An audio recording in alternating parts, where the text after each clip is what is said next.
Coaches, please turn in your lineups order for a team immediately following competition this evening, and also only one coach or official allowed in the field of play. All right, ladies and gentlemen, this is it. C squad of the boys doubles championships. How about a nice round of applause for the athletes on this squad?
Good evening, everybody, and welcome back to Bowl TV. We are here for the final squad of boys doubles qualifying at the 2016 World Bowling Youth Championships. We are laneside here at Sun Valley Lanes in Lincoln, Nebraska. Behind lanes 15 and 16, 17 and 18. Those will be our featured pairs throughout this year's World Championships. And we've been here through two squads of boys qualifying so far today. We'll get you a rundown of the numbers here in just a minute. Right now, again, the final 6 games. The last third of the squad trying to make a run at the semifinals.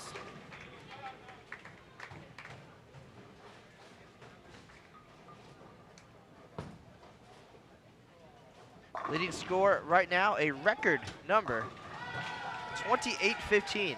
Pontus Anderson and Jesper Svensson from Sweden finished with a 492 game to break the 6-game doubles record and lead the way with one squad to go here in boys doubles. Second place right now, Anthony Simonson and Wesley Lowe from the United States, 27-26. First squad leaders, Oscar Cavallo and Hector Simo from the Dominican Republic, 26-55. Yesterday, Simo became the first bowler from the Dominican Republic to medal at the World Youth Championships. Picked up a bronze medal in singles. So they are gonna hang by and hopefully hang on for a spot in tomorrow's semifinals. And in the 4th position is Finland at 26-06. Just outside the number, Australia, 25-95. But that's not going to be good enough. If you're not in the top 4 right now, your day is over, and you have tomorrow off. This event spread out pretty well throughout the week to give the bowlers a chance to enjoy what the host city has to offer. Tomorrow, all day long, will be girls qualifying here in doubles. And then they will join the boys for the semifinals tomorrow evening at 6:30 Eastern. And we'll have all that for you live on Bowl TV. So right now, I think Svensson and Anderson probably feeling pretty good that their record score is going to be good for a spot in the top 4. You never do know, of course, with 6 games to go here for our final squad, but the leaders have to get beat by obviously another record score or 3 or 4 to miss the semifinals. So they're probably off having dinner right now. There's another team from Sweden bowling on this squad, so they'll be back if they're not already to keep an eye on their teammates. Also another team from the United States, Cameron Doyle and Michael Tang. Here, one pair to our right. So a lot of great bowlers on the lanes this squad. We'll keep you posted on the numbers. Again, 28-15, new record in boys doubles. Svensson and Anderson from Sweden.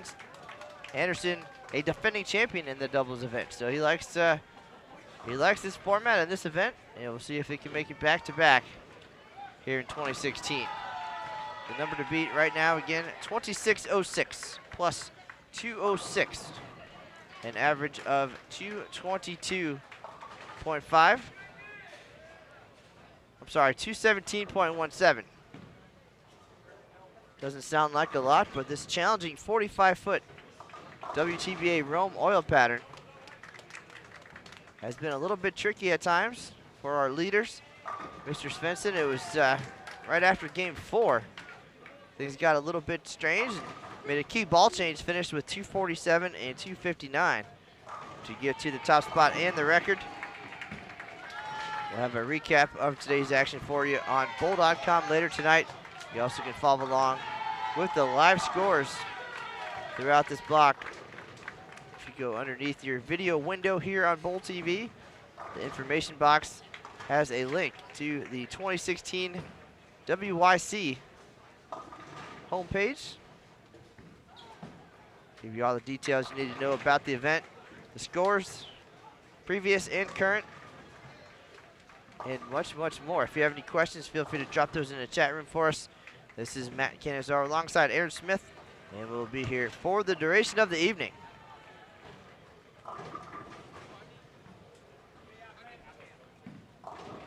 As we watch the final squad of boys qualifying.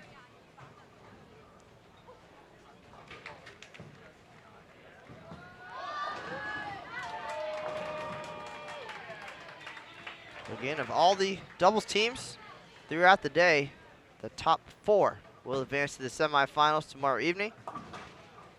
Number 1 will take on number 4. 2 and 3 will do battle. And the 2 winners will meet for the gold medal. Losers will share bronze. And of course, all at the same time, players chasing spots in the top 24 for the week-ending Masters competition. Once they get there, it'll be best of 3 single elimination head-to-head matches. And of course, all through the week, all events medals on the line as well. Gold, silver, and bronze. So a lot happening. And we are glad to bring it to you from Sun Valley Lanes here in Lincoln, Nebraska. Again, if you have any questions, feel free to drop those in the chat room. Otherwise, sit back and enjoy. Hopefully your favorite players are coming our way. And we'll be here for the next 6 games. Thanks for tuning in to Bowl TV.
right, we do have a good question in the chat room. How many 300 games have been thrown during this event? And going back in time, 300's very rare at the World Youth Championships. First one of the week was Philippa Persson from Sweden. She rolled the third by a young lady in World Youth Championships history. That came in singles on her way to the top seed for the semifinals. She did end up losing in that semifinal match to Victoria Chin of Malaysia. So Persson picked up a bronze medal. Chin went on to bowl for the gold, where she came up a little bit short to Jasmine Mason of the United States. Mason defeated Chin 211 to 207 to help complete the sweep for the United States in singles. Then on the boys' side, Jesper Svensson from Sweden, currently the doubles leader here. Shot 300 in singles, just missed. Making the semifinals though. And that was the 5th perfect game by a boy at the World Youth Championships. So only 2 this year so far, but a long way to go. And these bowlers will have a lot of reps on this 45-foot WTBA Rome oil pattern by the time we're done. Good question about how Lincoln was chosen to host this year, and it's real simple, part of a bid process done by World Bowling. And of course, just like any other championship events, the city must be able to accommodate an event of this magnitude, have enough hotel rooms, transportation, easy enough ways in and out of town, enough to see and do, enough restaurants, and of course a great facility like we have here at Sun Valley Lanes. Really a terrific 32-lane center, great staff, great look to the venue, and John Lucido and his employees here very hard-working to make sure that everything looks great and runs great for this week's event. And of course, a great tradition in this venue for hosting top events, so I believe it made that decision pretty easy. The next event will be in 2018, and that will take place in Detroit, Michigan. Last time in 2014, we were in Hong Kong. Prior to that, Bangkok, Thailand.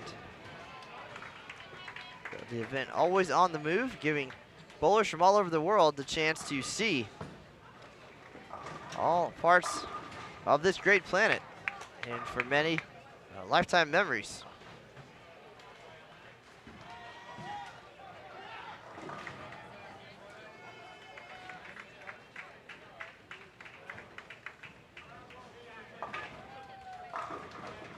If you're curious about those 2 perfect games, Person's 300 in singles came actually live on Bowl TV, so you can go back to the archives. That was girls qualifying squad A. We also have a short video of the final shot on the official USBC Facebook page, the Sport of Bowling USBC. And for Mr. Svensson, we captured the last 3 shots of his perfect game, and you also can find that on the Sport of Bowling page.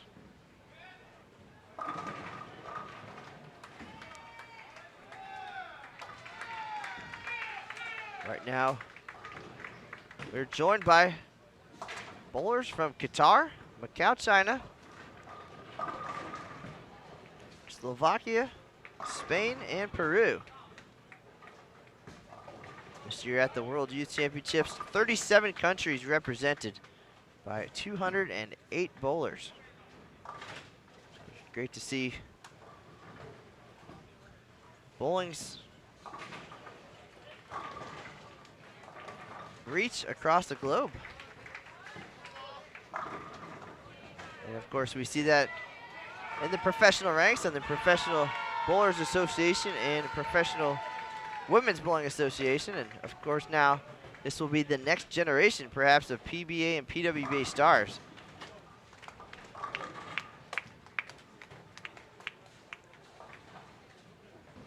Mr. Littlejohn. Curious if we've seen the sights. And can't say we've seen too much while we've been here. Spent a lot of time inside the bowling center, live on Bowl TV. Been to Walmart twice. We did try the famous local Runza sandwich.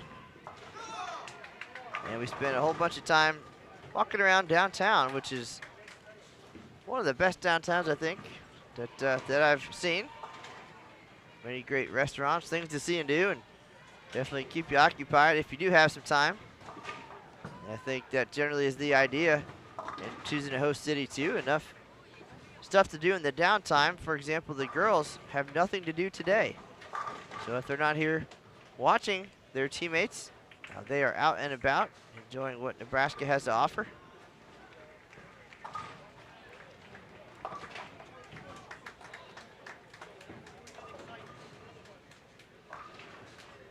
And tomorrow, for the boys who do not make the semifinals, it'll be an entire day off before they come back on Saturday for the start of team competition.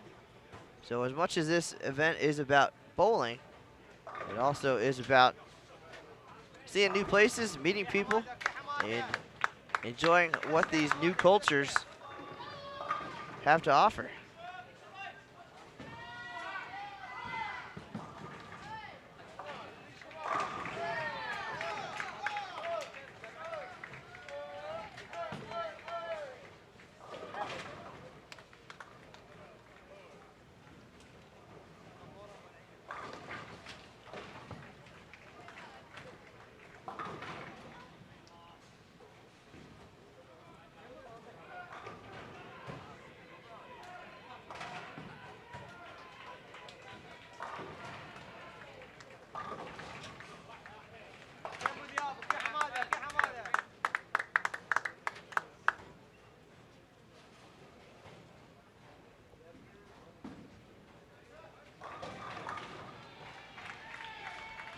I'd like to give a quick shout out to our good friend Matthew Farber, a former member of Junior Team USA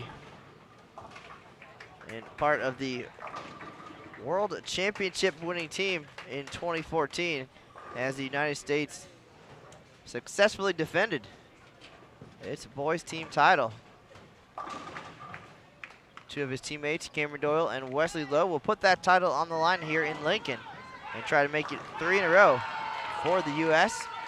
And Matt Farber not too far away now, enjoying a new coaching opportunity at McKendree University. So moving on to new things, staying with bowling. And thank you, Matt, for tuning in.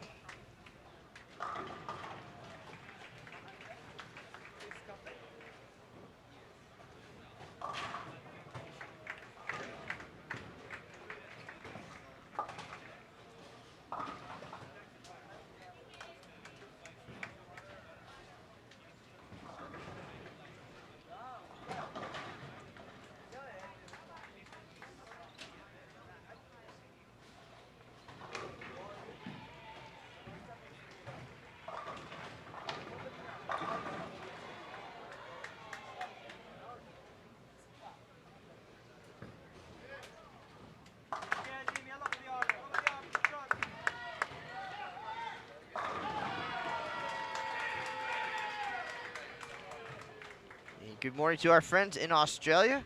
Always nice to see folks tuning in bright and early or staying up late to watch their favorite countries here on Bowl TV. Again, right now we're watching Qatar,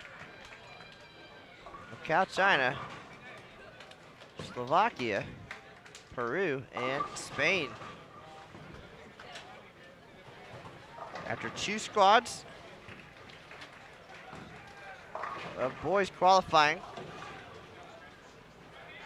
leading the way, Anderson and Svensson from Sweden with a record score of 28-15. But again, the goal right now is just to make the top 4. And 4th position is 26.06, plus 2.06, an average of 2.17. Not even looking at the right screen. I'm all over the place, Aaron Smith. That happens from time to time, Matthew. Losing my mind.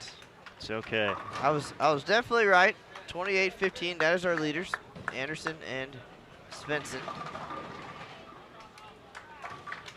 And the number 4th position is 2606, an average of 27.17. I'm not as wacky as I thought.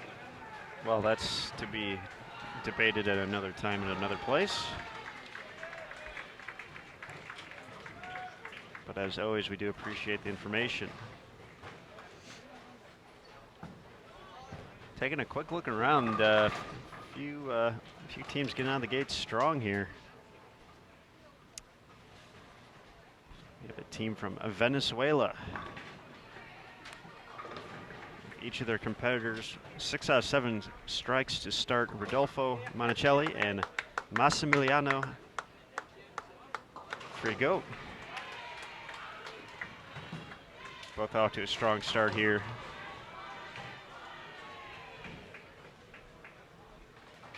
That was over on 23 and 24.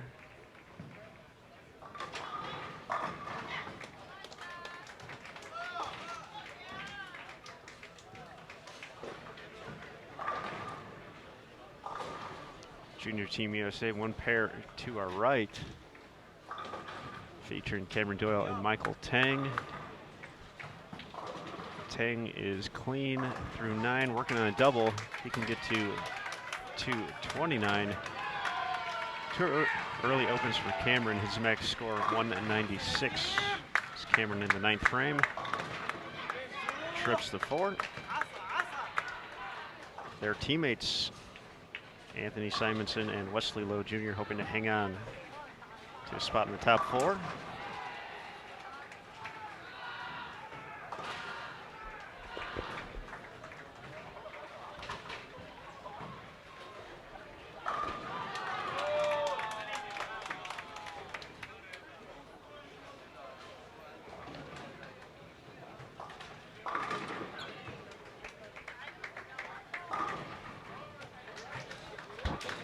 Before game 1 finishes up, let's get a quick rundown of who joined us here in the opener. Stepping up on 16 for Qatar is Ahmed Al Diab.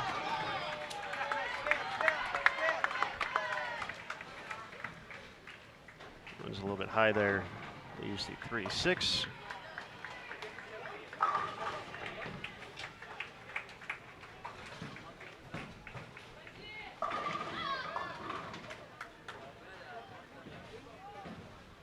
His teammate here in doubles, Hazim Al-Maraki.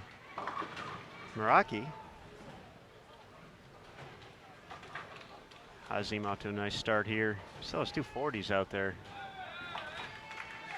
from Macau. Looking at a washout is Manlako.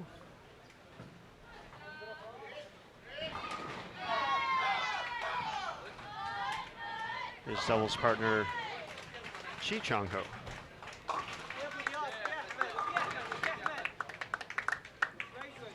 For Slovakia and Spain, they're not bowling doubles together, so they're just pacing together and, of course, working towards their all-offense totals.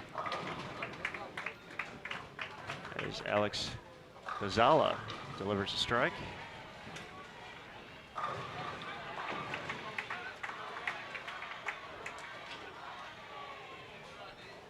Fabricio Delgado up for Peru, covers the spare to stay clean. He's bowling with Aldo Huibo. And our final competitor from Spain, Inigo Garcia.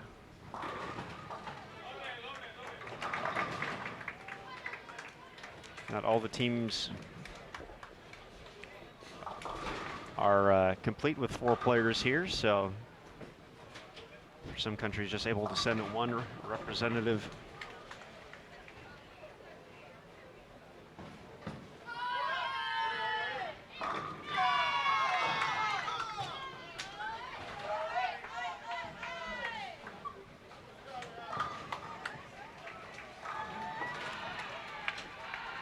But as mentioned, they can still compete for all events and Masters competition. Top 24 make it to Masters after 18 games.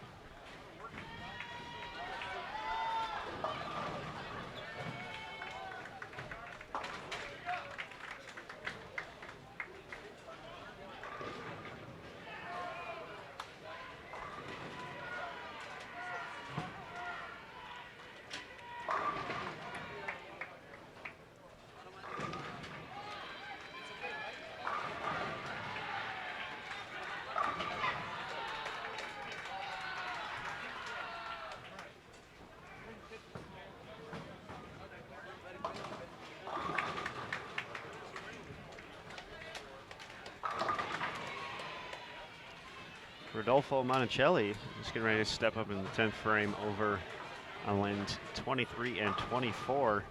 Hasn't missed since the first. We can put together a 290.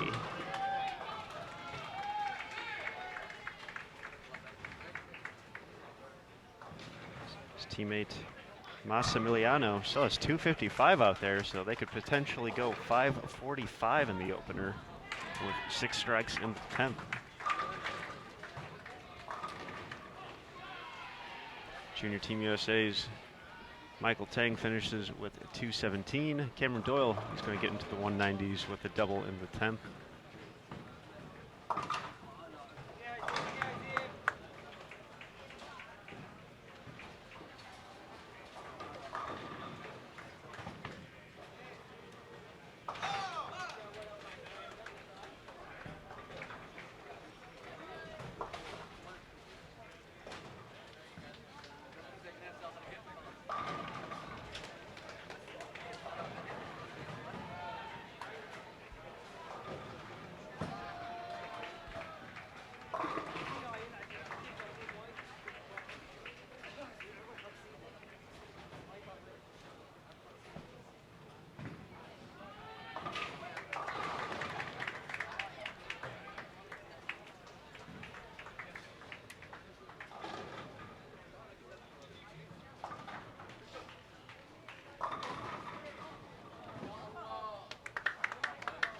Late trip of the 710 there for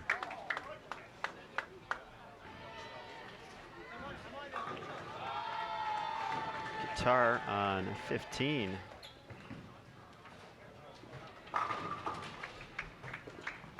Ahmed taking care of business to 210.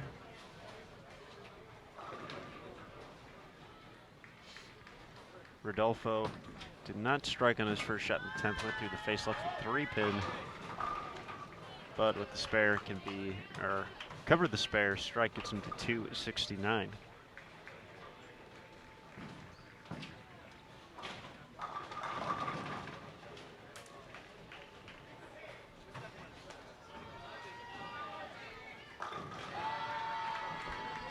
So possibility for Venezuela to get off to a similar start to what we saw from Sweden in B squad.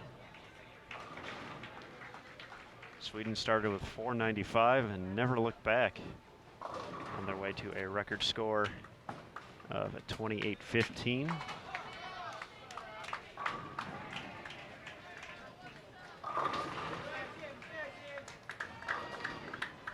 Korea is going to be in the 460s to start.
story in game one is going to be Venezuela.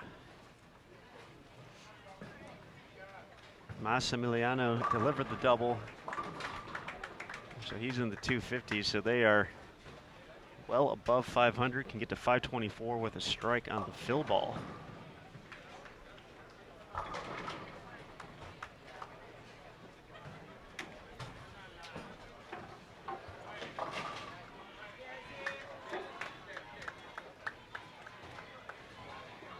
So for the 4 teams in the number at the moment,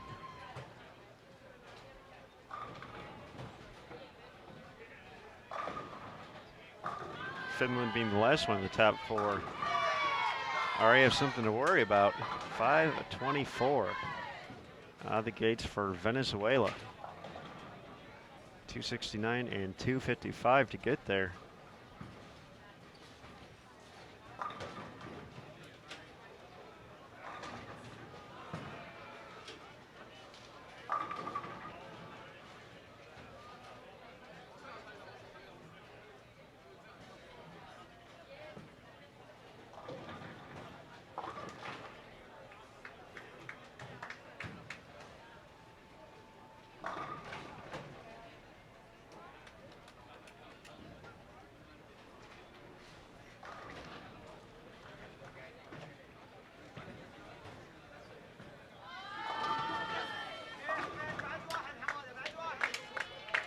Ahmed mixes them up, can still get the 210.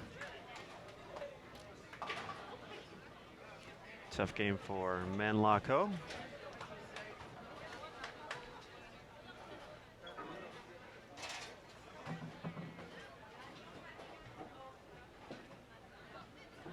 So final few shots here before we get to game number 2 of 6. C squad qualifying for the boys in doubles at the 2016 World Bowling Youth Championships. I'm Aaron Smith, along with Matt Cannizzaro.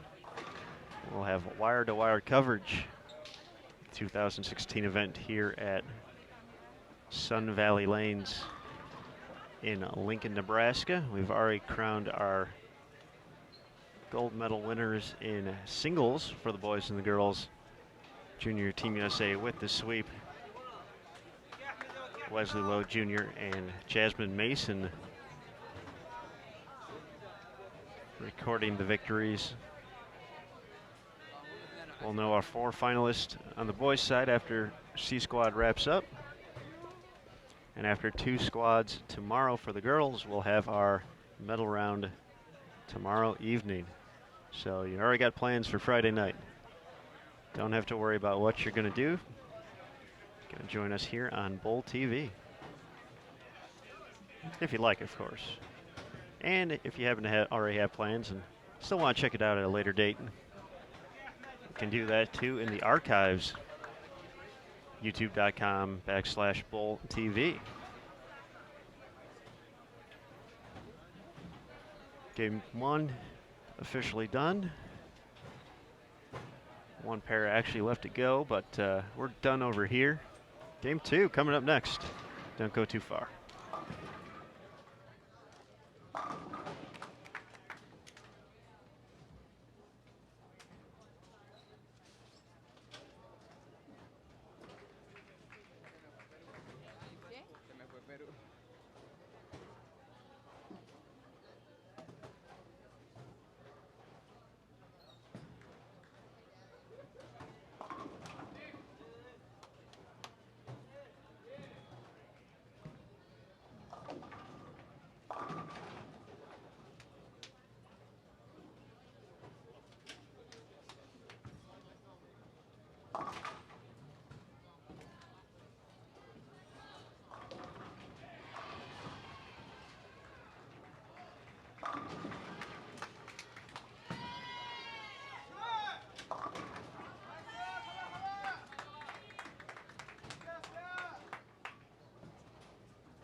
Team from Venezuela plus 124 after one. Big game to start.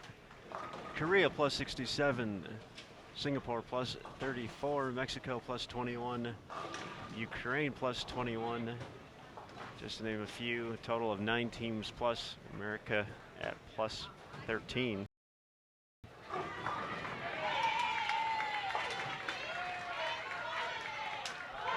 This is game 2 of 6.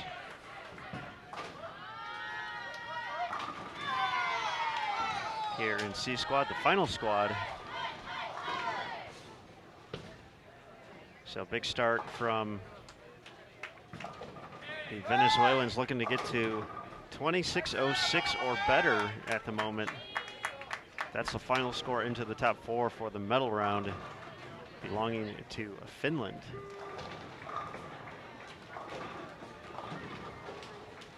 So it'll be a very anxious few hours for those 2 young men to see if their score was enough. But all you can do is put yourself in position and then just have to sit back, wait and see.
Joining us for game 2 includes competitors from Korea, the Philippines, Ukraine, and Kuwait.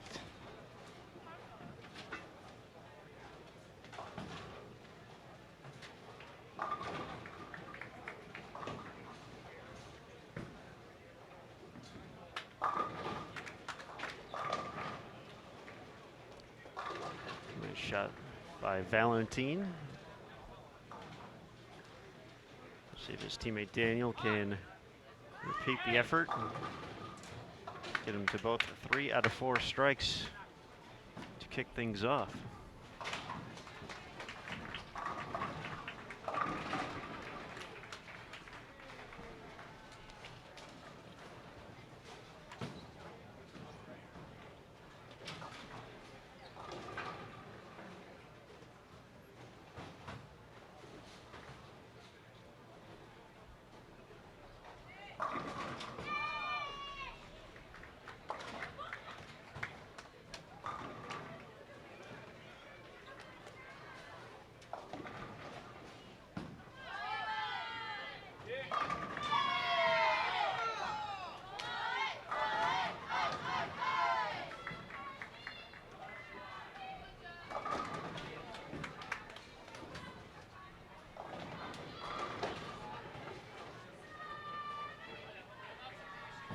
Looking to make it 4 in a row on 18.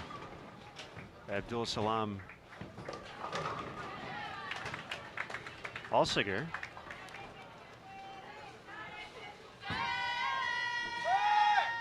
He's bowling with Ali Sela here in doubles.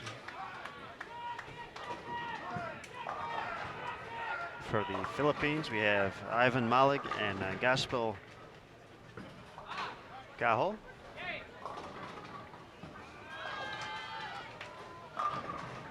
And for Korea,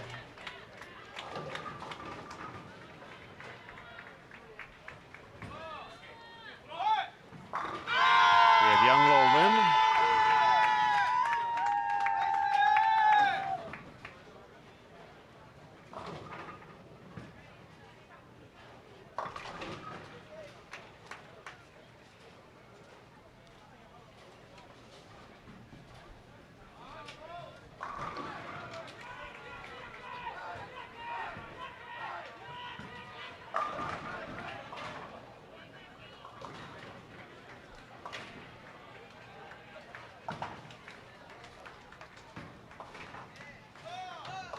his doubles partner, not in the official program book, so must have had a last-second change, but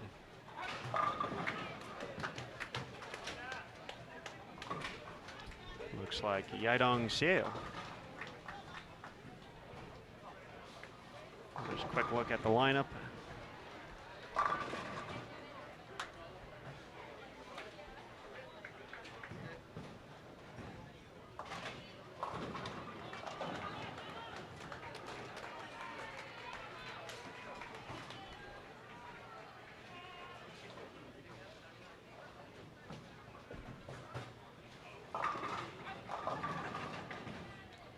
Rehan Che from Singapore. 241 start. Now at the front four, one pair to our right.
After the big start from Venezuela, they're keeping it going in game two. You can follow along in the live scoring provided by World Bowling in Sun Valley Lanes. You can get there by visiting the description area below the video. There is a link, 2016 wyc.worldbowling.org.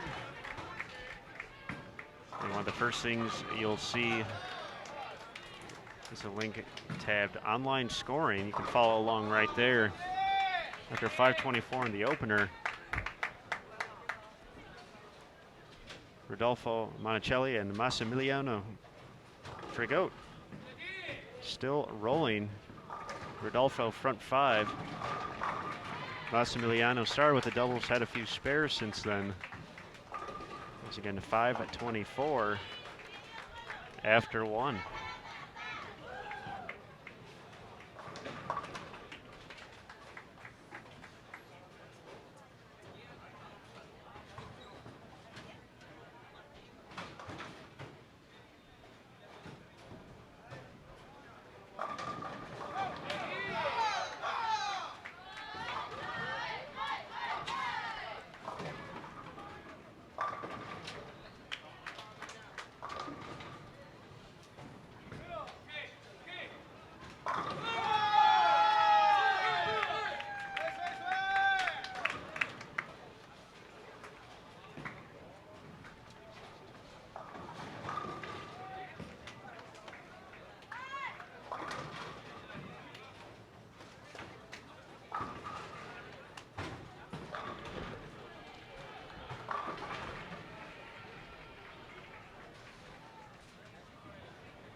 Nice shot from Valentine, making it 3 out of 4.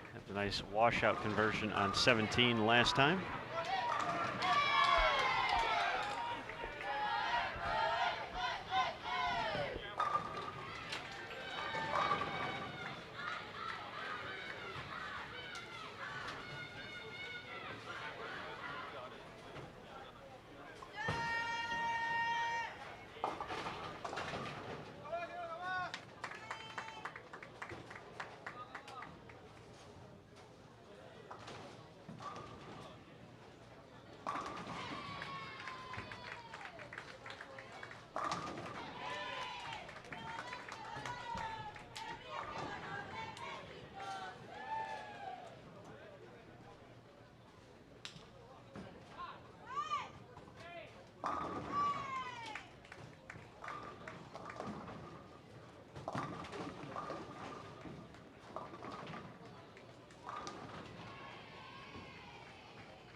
Rodolfo Monticelli's string of strikes ends at 7 to start game 2.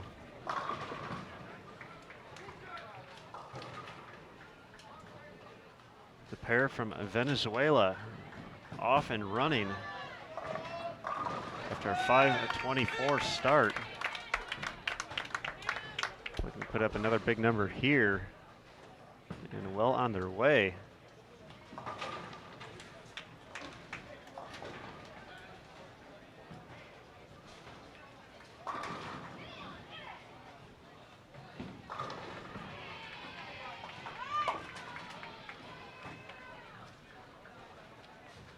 Just 4 games remain after this to determine our medal round finalists. in boys doubles competition at the 2016 WYC.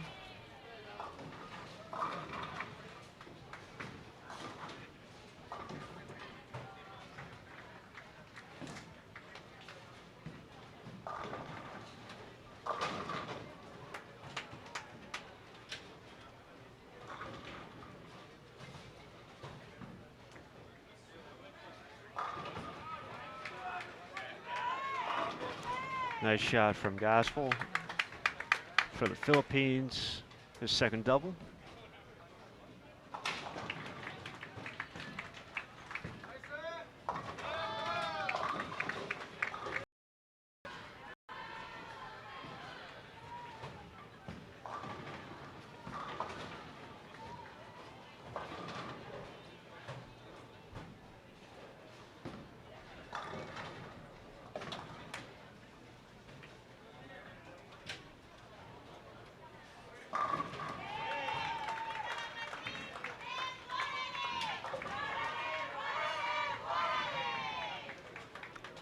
Those cheers courtesy of Mexico. A few bowlers, one pair to our right. Definitely has a bit of a collegiate vibe here, which would make sense because these are collegiate aged bowlers. So a lot of support from the young ladies competing this week. They have today off, but here in support along with family and friends.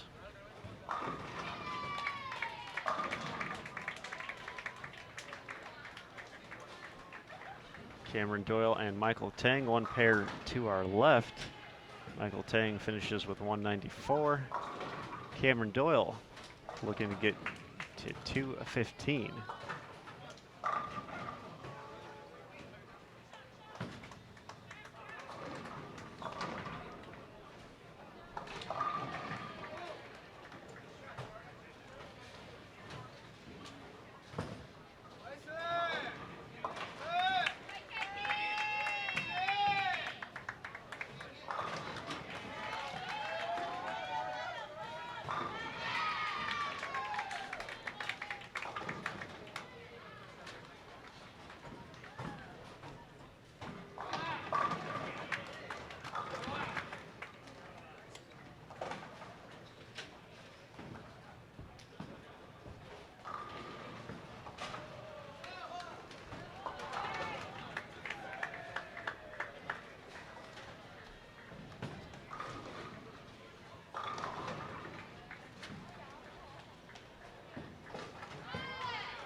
Question in the chat from Eric, and you are correct.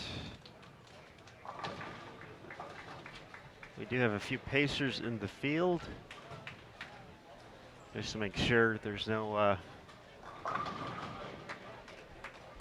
uneven pairs, if you will. So we had a few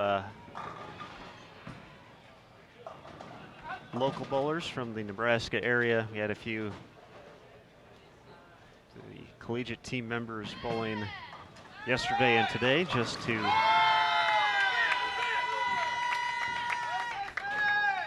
help us out here. So we appreciate them. I'm sure it's a fun experience as well, getting to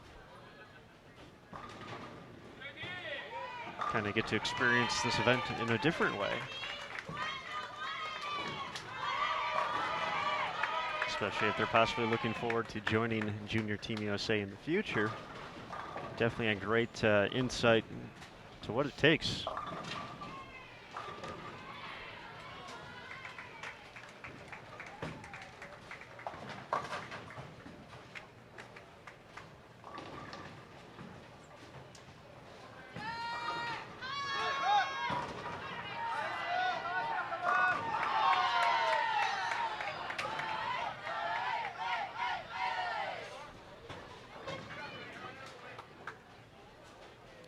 Looks like Rodolfo Monticelli is going to be in the 250s after 269 start. Massimiliano still has 213 out there, so they're going to be possibly hovering around plus 200 after 2. Once again, the number at the top of the standings, plus a 415, a record score. May only be a record for a few hours.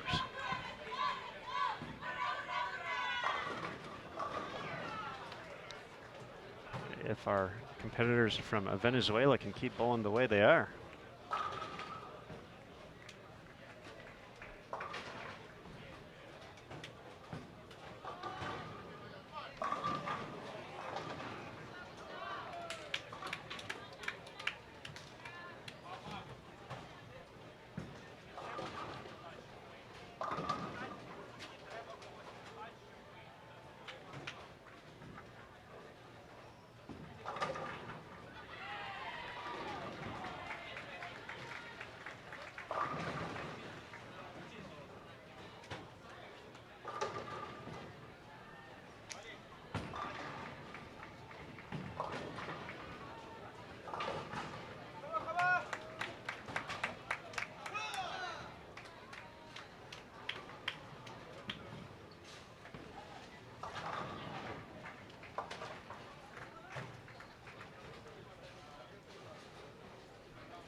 All done on 17 and 18. Competitors from Ukraine finish up with 404. 391 for Kuwait.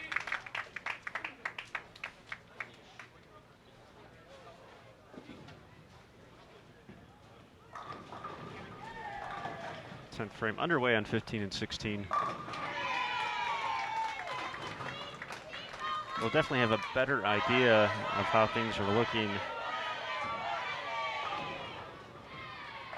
when we get into about game 4 or 5. We'll be able to really run down where everyone's at.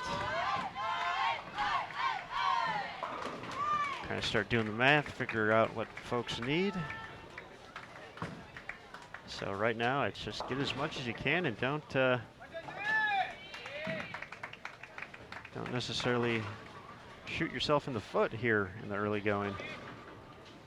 Don't want to have to need 2 or 3 big games to get into the running. Kind of like what Junior Team USA has done so far, as they try to find the look that'll get them to averaging 220 a game. Michael Tang and Cameron Doyle. They've managed to shoot small 400s, so certainly no harm done by that, but they'll need to start getting the strikes going if they want to join teammates Wesley Lowe and Anthony Simonson in that top 4. Simonson and Lowe currently in second at plus 326.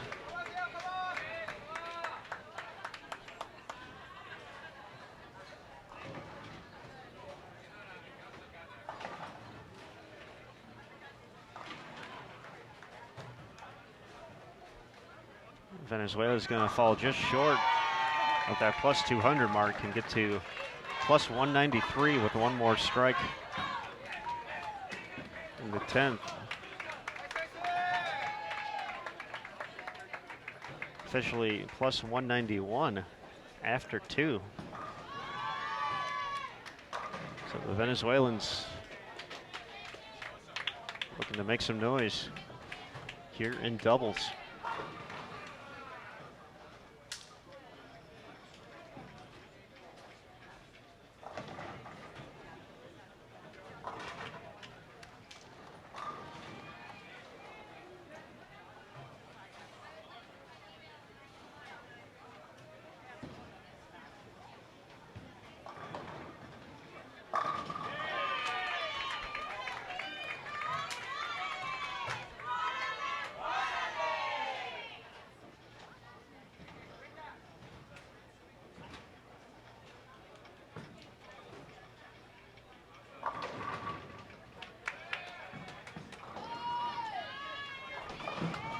Game 2 in the books. Game 3 coming up next here on Bowl TV.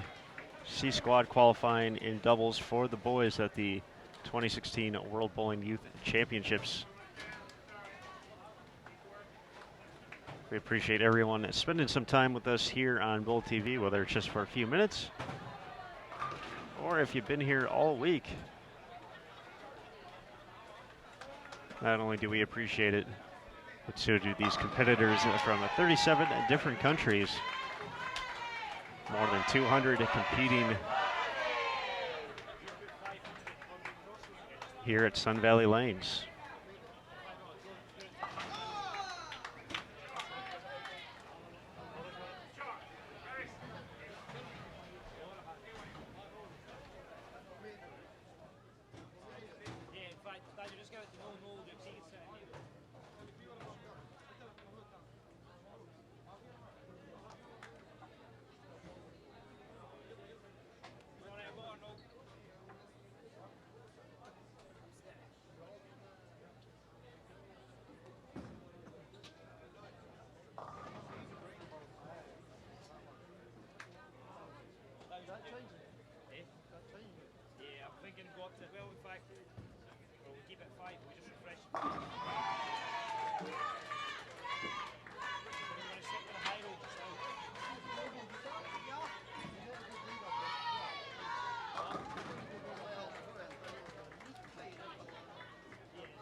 Hello again to all the fine folks out there in Bowl TV land. This is Matt Canizaro and Aaron Smith live at Sun Valley Lanes here in Lincoln, Nebraska.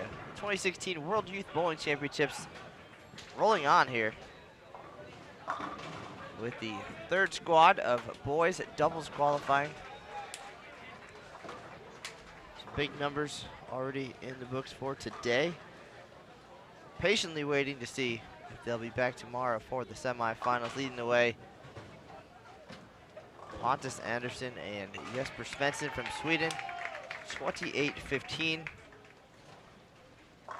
Among the top four, the United States, Anthony Simonson and Wesley Lowe. Dominican Republic and Finland rounding out the top four at 26.06. There's plus 206, a 217 average.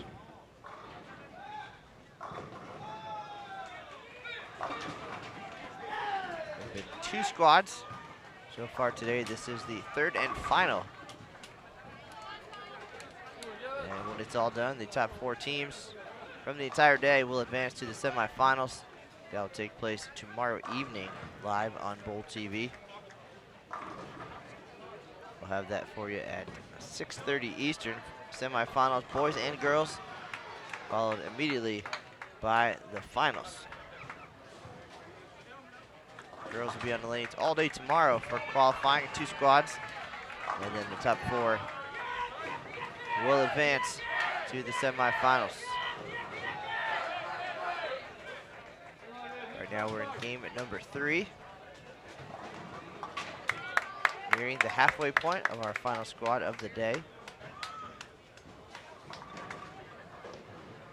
Appreciate everybody stopping in. If you do have any questions, feel free to drop those in the chat room.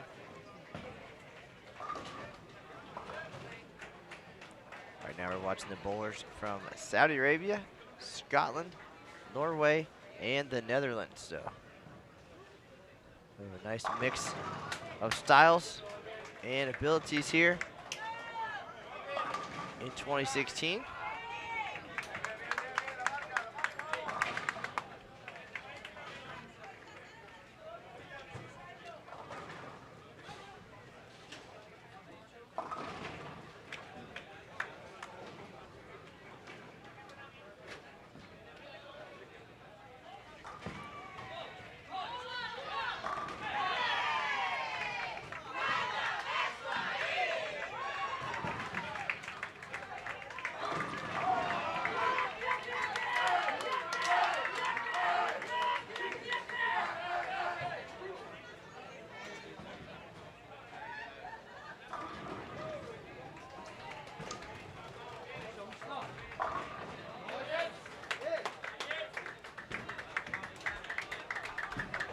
Individually, Rodolfo Monticelli having a great start today, 525. And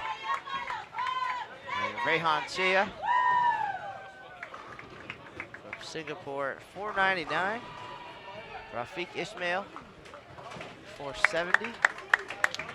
These are just individual totals, of course. We are watching the doubles event. Figured I would let you know what's going on as they scroll through on the monitor just above us.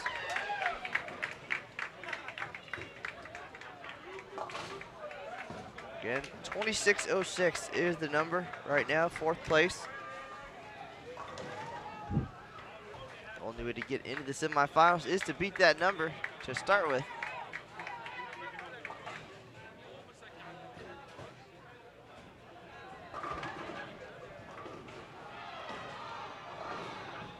High on the squad right now, Venezuela at plus 91. 191, bowling great, sorry, 191. 991 is their total after 2. Terrific score, Singapore, 896, Mexico, 862, Malaysia, 859, Sweden, 854.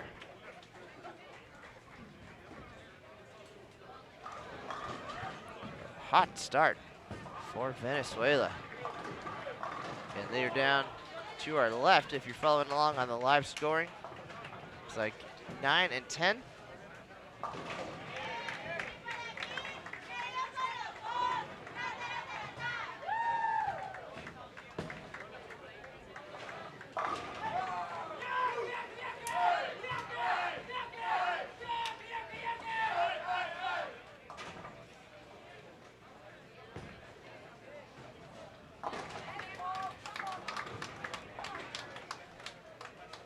getting the #1 seed will take a record score. We saw Sweden's Pontus Andersson and Jesper Svensson break the previous mark of 27.90. That mark stood since 2008. Dominic Barrett and Matt Hahn from England. The Swedes raised the bar. 28.15 is the number on top of the records and on top of the standings here in 2016. Now waiting to see if it's enough for a spot in the semifinals and the possibility of a second consecutive doubles title here at the World Youth Championships for Pontus Andersson.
Find all scores and live scoring on the 2016 World Youth Championships website.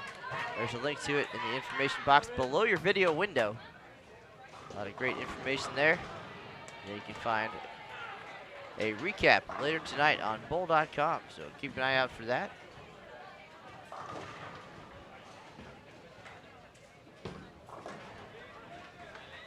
This is game 3 of 6, so just about at the halfway point.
Great question in the chat room.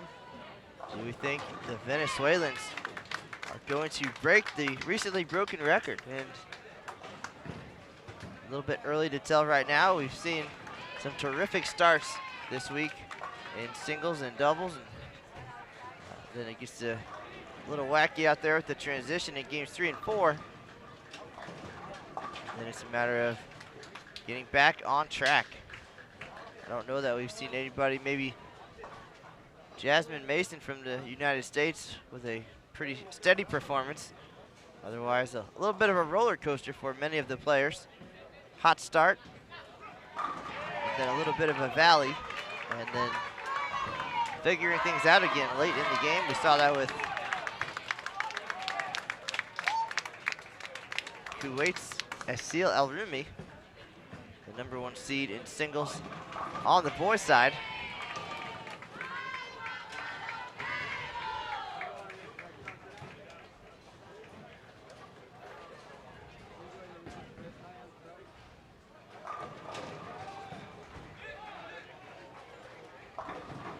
But that's what it's all about on the big stage. And these short events, everything has to click, fall into place perfectly. It's just your day and your time.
All right, again, we're bowling on a 45-foot WTBA Rome oil pattern this week. It'll be the same throughout the entire event. So first time with just one lane condition, at least in all my visits to the World Championships. So a couple players getting locked in pretty well. See if we can't find some all event standings.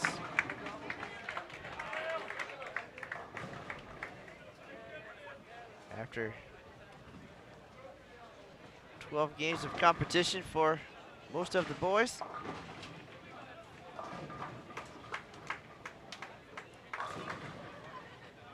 All right, and leading the way, Hector Simo from Dominican Republic picked up his country's first medal ever yesterday in singles, a bronze.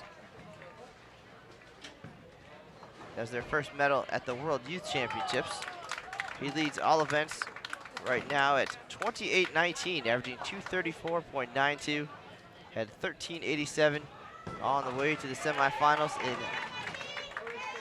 singles and 14.32 in doubles right now. Holding on to the number 3 position coming into the last squad. So it's possible that we'll see Hector and Wasker Cavello in the semifinals tomorrow. Currently 3rd and trying to hold on. Pontus Anderson 2nd in all events with 27.86, and United States Wesley Lowe Jr. is 3rd with 27.47. In all events, there will be medals, gold, silver, and bronze at the completion of the team event. And then the top 24 in the all event standings will advance to Masters competition, with the top 8 getting first round byes. And with that, we'll turn our attention back to our 2 featured pairs as we get ready for the final frames here of game number 3, last qualifying squad of doubles. Nice string of strikes for Norway, putting together a nice game here.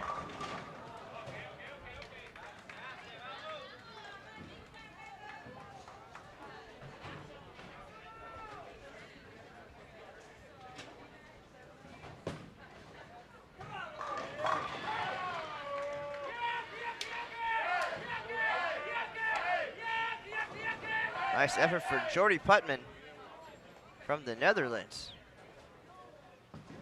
Clean game, 3 9 counts.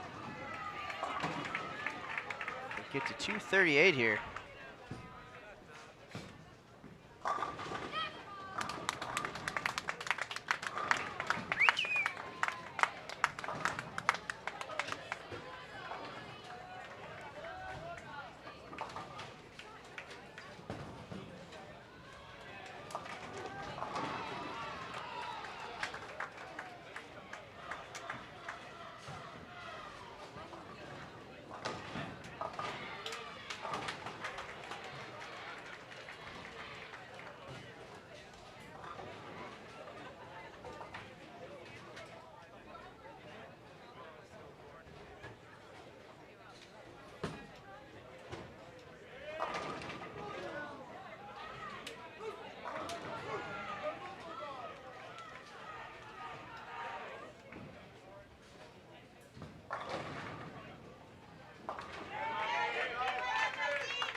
All right, so a couple nice games here for the Netherlands and Norway.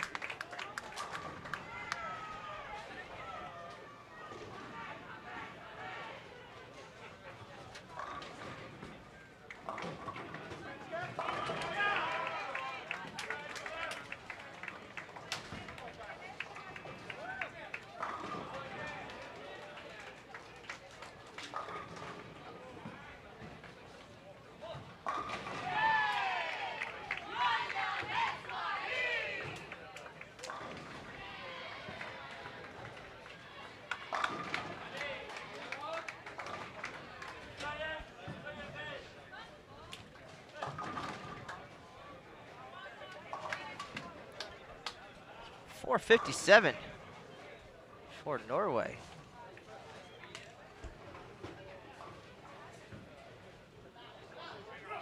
Definitely going to need that surge here.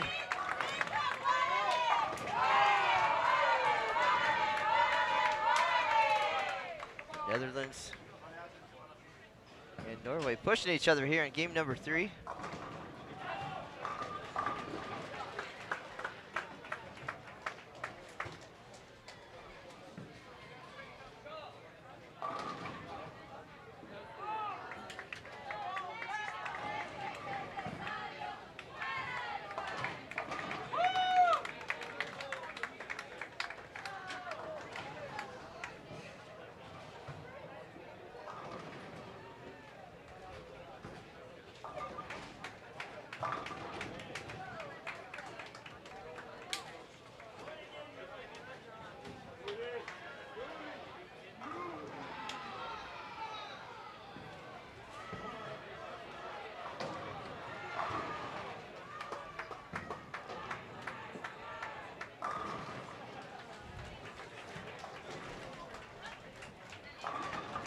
All right, so 462 for the Netherlands, 457 for Norway. Terrific effort.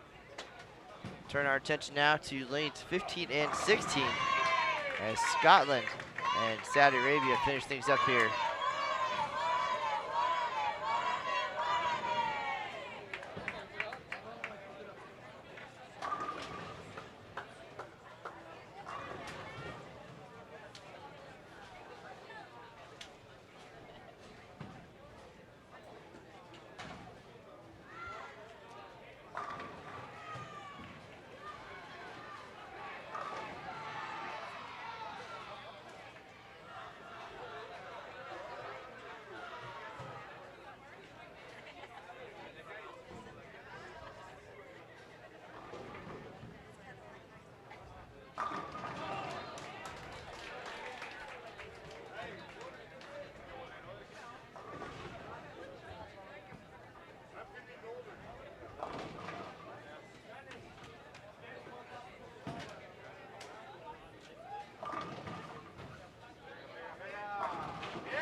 So game number 3 now over. We'll have the back half of our final double squad coming up next. You're watching live coverage of the 2016 World Youth Bowling Championships here in Lincoln, Nebraska. Matt Canizaro and Aaron Smith will be right back with game number 4.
Moving into game 4, and we have our C squad leaders. Joining us here is Rodolfo Monticelli. Throwing the sticks around. Getting the messenger to kick off frame number 1.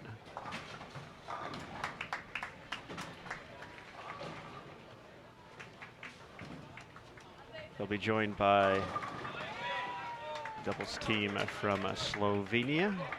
Over on 15 and 16, Russia and Malaysia are represented.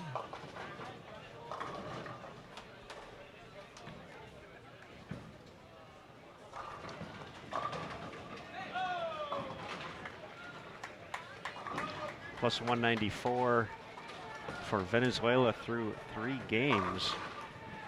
So they're already well within range of before the spot, plus 206 with 3 to go.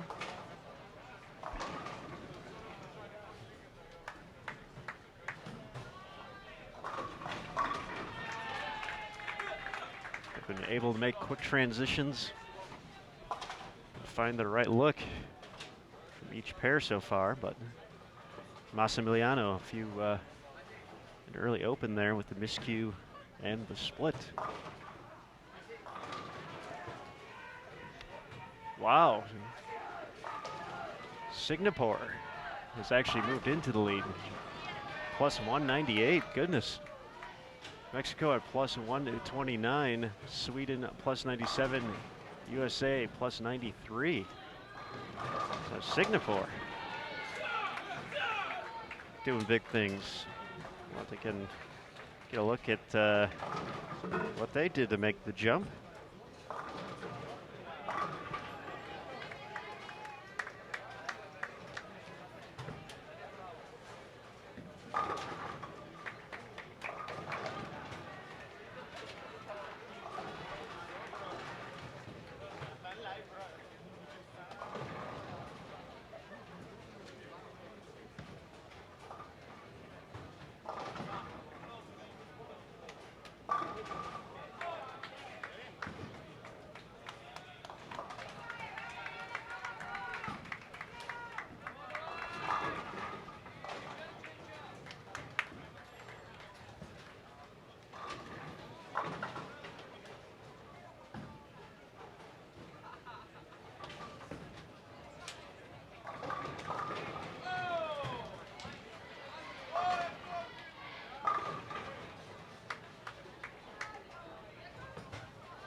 Singapore was at plus 96 after 2 games. So maybe they made the big move in game 3. Firing 502, it looks like, to move into the lead on C squad. So we got 2 teams right there.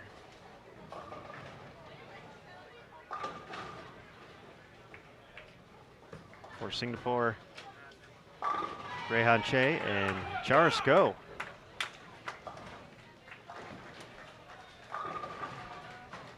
As soon as we have a full update through 3, we'll get you those scores.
Strong start for Malaysia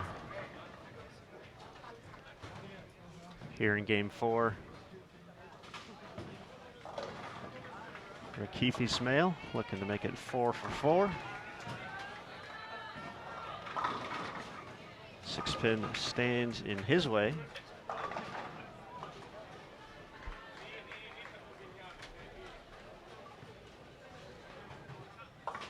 He's teamed up with Tun Hakim.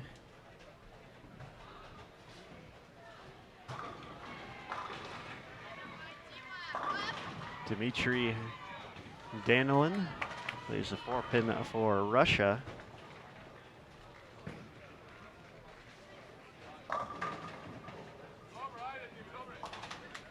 Dmitry's bowling with Vladimir Churilov. We already talked a little bit about Venezuela today. Rodolfo Monicelli and Massimiliano Frigote. Massimiliano split his first time up on 17. Nice adjustment, but can't get the 10 out. Tim Srkvenik takes care of the spare after an early double for Slovenia.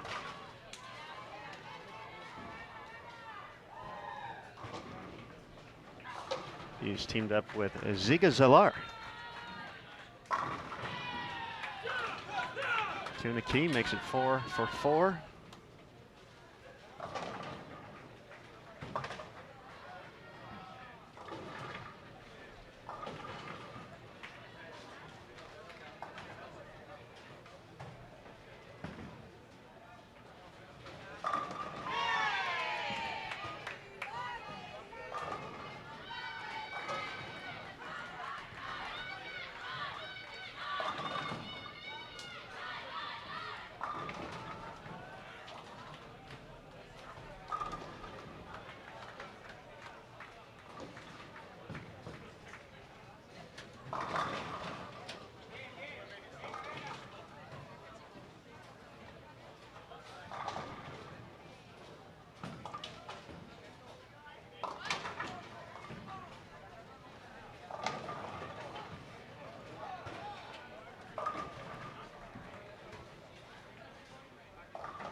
Great shot there from Ziga.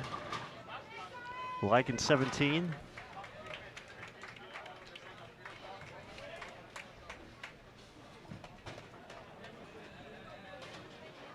And miscue there from Monticelli.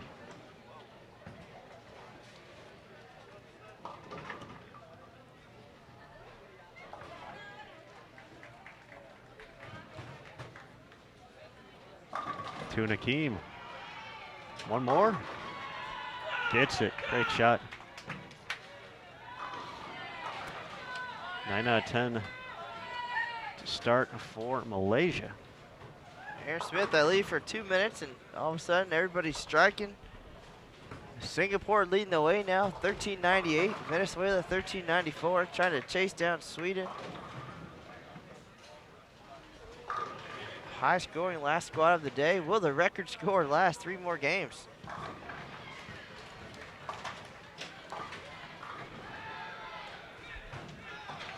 Definitely a few teams now on the bubble.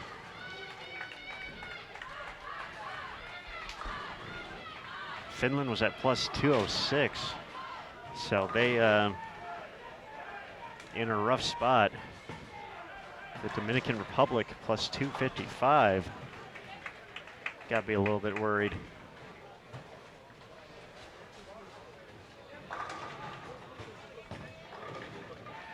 United States at plus 326. a little more breathing room, but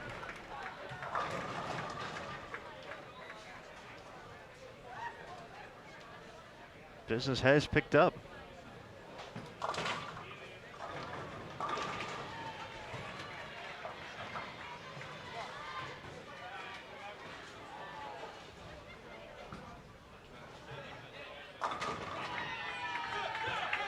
These competitors have gotten very familiar with this 45-foot roam pattern. The only one we've seen and will see, I should say, all week. So not only do they get more familiar with the pattern, but more familiar with the characteristics of Sun Valley lanes. Kind of get to know what to expect in certain pairs. Possibly have found success on one of them, so you know when you head that way, it's your time to make your move.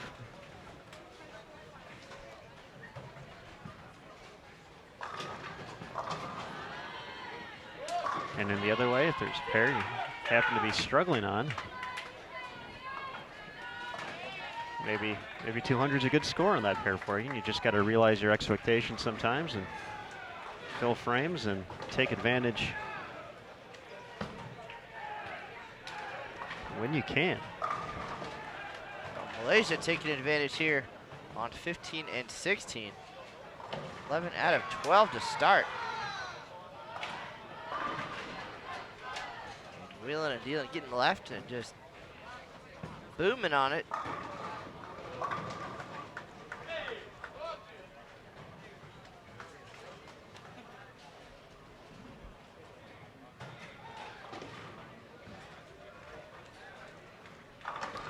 So scores are up now through 3, and 5:02 for Singapore in game 3. Rehan Che put together a big set, 241, 258, 257 for 756.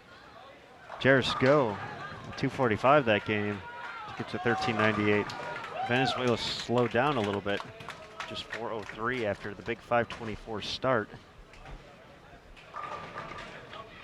Mexico, Martin Sanchez and Gilberto Guzman are at 1329, so plus 129. Sweden, the team of Anton Algren and Philip Williamson at plus 97 at 1297.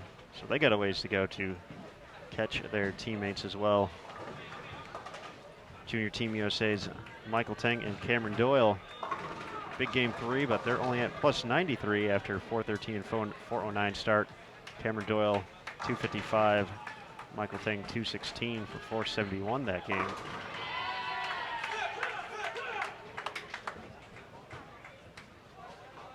Still got a handful of teams plus, but they'll need a big back half of the block.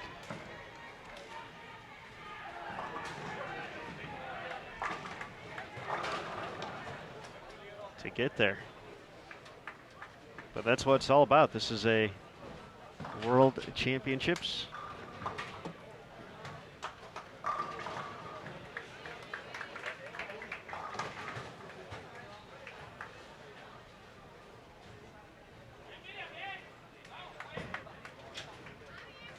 That one was left off his hand. And he goes high, leaves it 3-6.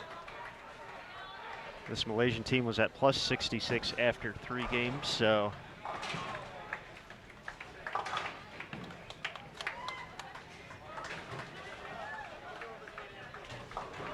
looking to make a big move here.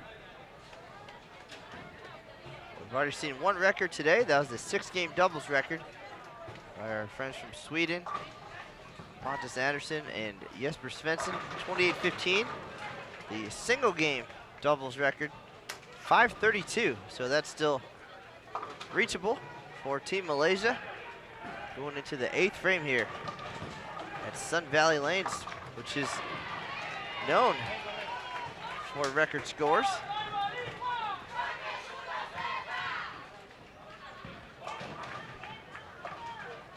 And that, of course, referring to Jeremy Sonnenfeld rolling a 900 series during his time here in Nebraska.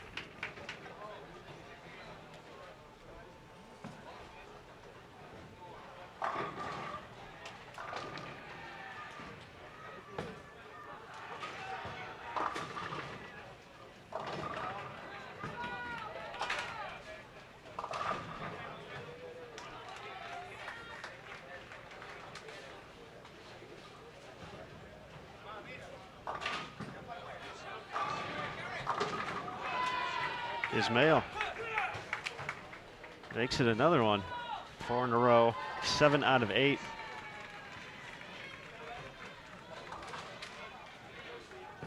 We thought the end of last squad was going to get interesting. It's looking to get really good here in C squad. Yeah. Looks like the weapon of choice is urethane for the left-hander. If you want to see what's in his arsenal, you can visit the WYC homepage.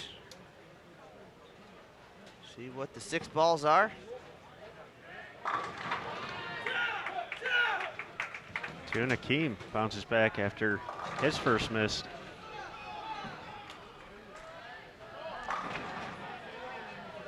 .557 is pretty good. Still a few shots to go, but that will put them over the plus 200 mark. They're able to get around there.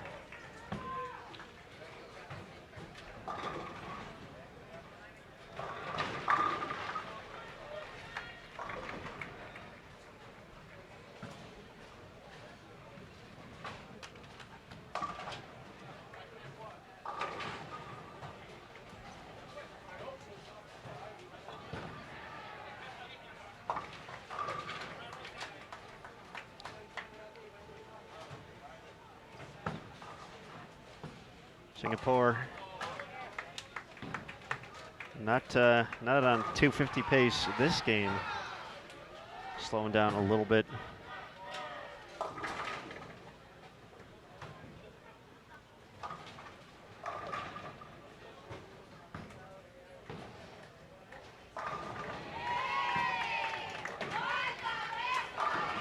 As is the team from Venezuela on our featured pair. 2 opens from Monticelli. 1 from Massimiliano. He's working on a double though, trying to get him back on track. 3 in a row.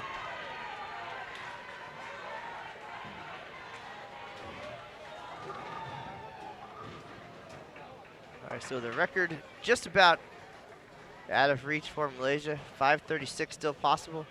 532 is the number. Cannot miss again until the fill balls. Still gotta be pretty cool to even be in that position at the World Championships. Big stage here.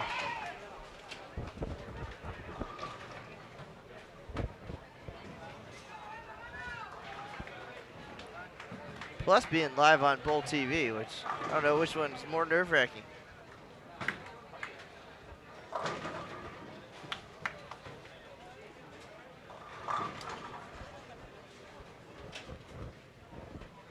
Rodolfo bounces back after the 4-9. A little more loft there. What it looked like. Get the ball push a little bit more and mixed them up.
Still matching 258s out there for Malaysia here in game 4.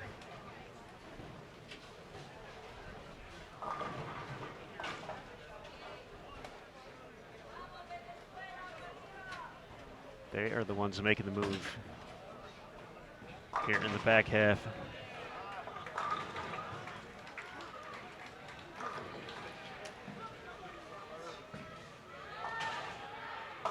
Venezuela can still salvage this game with a few strikes here in the 9th and the 10th. There's one.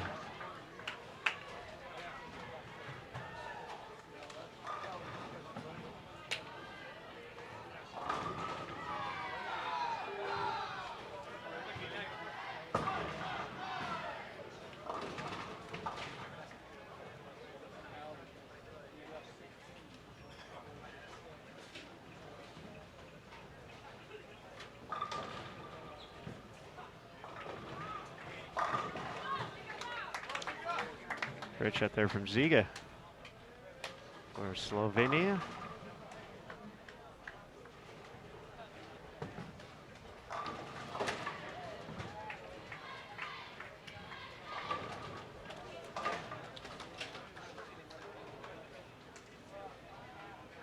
She opens for Singapore's Rehan. He can max out 206 this game. 259 still out there for Jairus Go.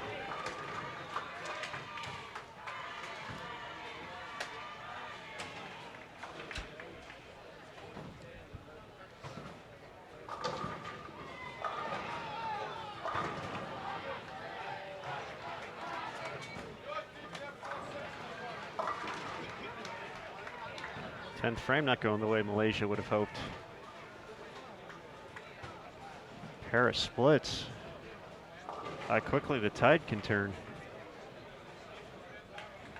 Matt Canzaro is ready to update the record book once again.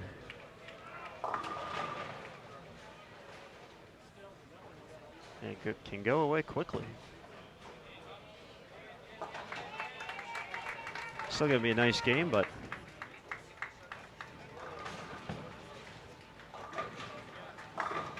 we're thinking 550s.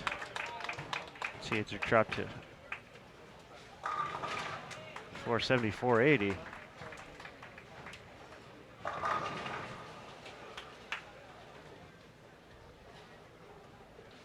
Gotta wonder what if when you get down to that final game.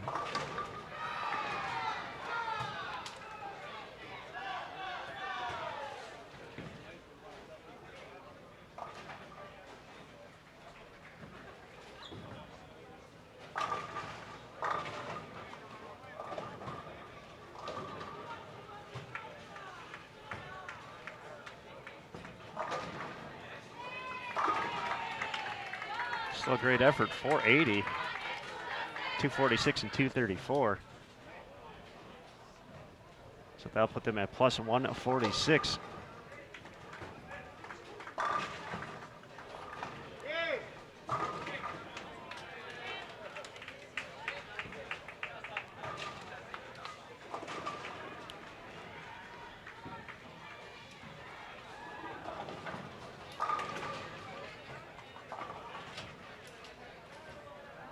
All done on 15 and 16. Big game for Malaysia, some struggles for Russia.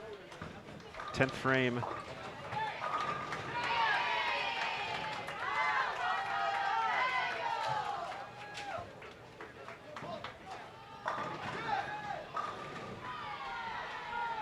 Underway on 17 and 18. Rodolfo, big double here. Gets a 203. Not sure what kicked the 10 pin out, but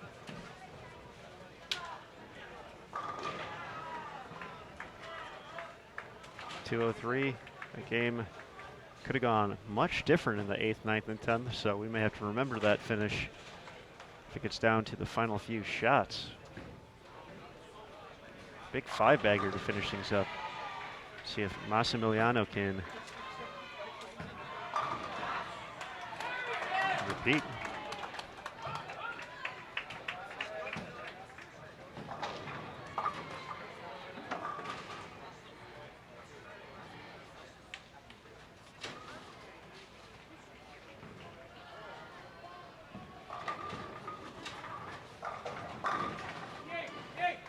Gets it to hold line, big double.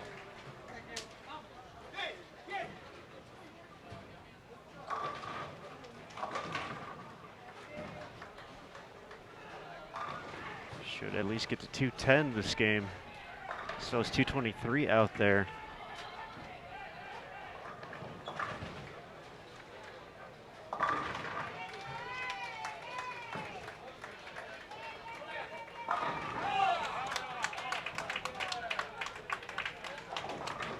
Singapore can still get to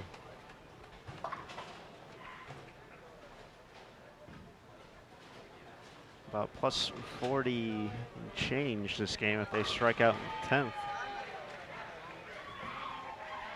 So that put a little bit of distance between them and Venezuela. Just 4 pins separated them for the squad lead. As both are right there in contention for that final spot at the moment.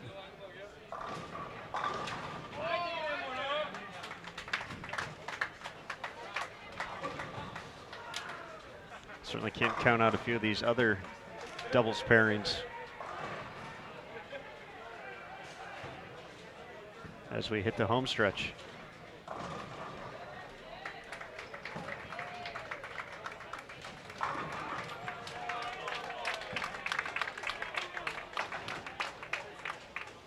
So 415 for Venezuela.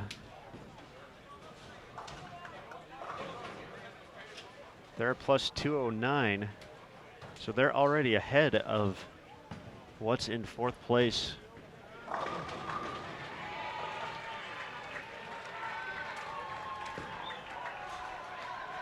They've got a few other doubles teams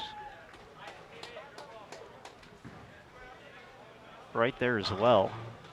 So definitely some excitement as we get down to the final few frames. Or a few games.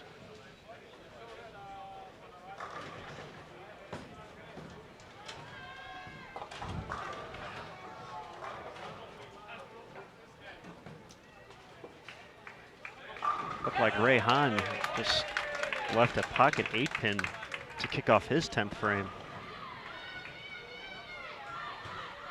Could have struck out for 206. He'll lose 21 real quick that way. They're down on 7 and 8.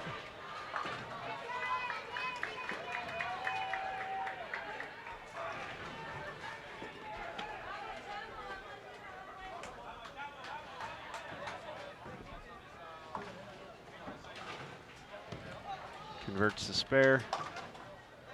So we'll give you an update after 4 as soon as we have it.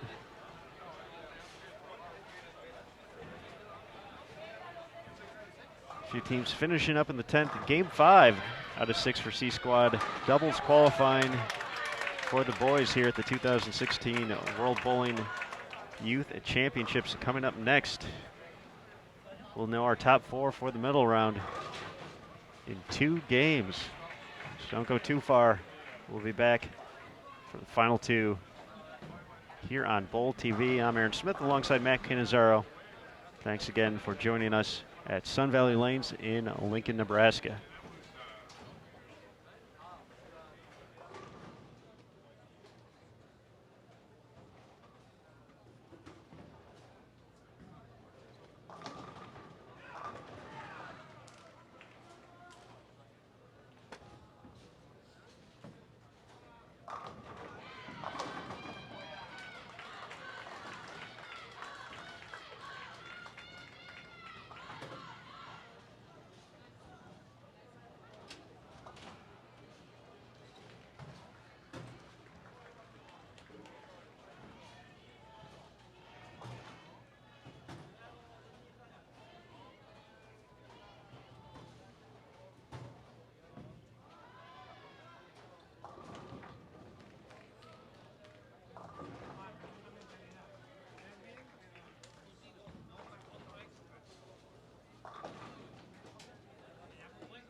All right, showtime, ladies and gentlemen, here in our featured pairs.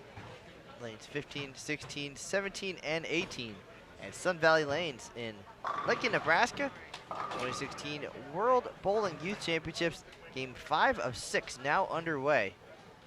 This is boys doubles qualifying, third squad of the day. After this, we'll know our semifinalists for tomorrow's medal round. We do appreciate everybody joining us here. This is Matt Canizaro, Aaron Smith. For those of you just joining us, thank you. For those of you who have been with us all day, thank you as well. Right now, we are joined by players from Singapore, Macau, United States, and a duo from Spain and Slovakia. Waiting on standings update. I'll have that for you shortly. Also, it will be posted online on the official 2016 WYC homepage. 2606 is the 6-game number. These teams are trying to chase down to get into the top 4. That was 4th after 2 squads today. Their leader, Swedish duo of Pontus Andersson and Jesper Svensson, with a record score of 28-15. Not saying it's untouchable, but these teams are going to have to do some work to get there. Venezuela, Singapore, Malaysia, all making moves. And we'll watch it unfold here live on Bowl TV. 2 games to go.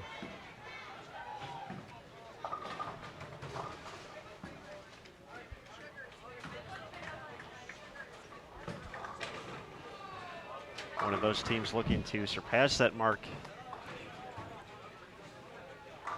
is Singapore. Plus 196 after 4, so they dropped off after a big game in game 3.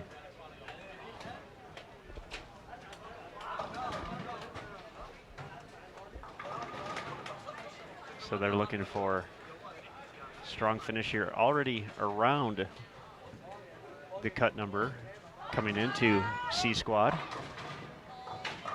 Through 4, that was plus 206 to get into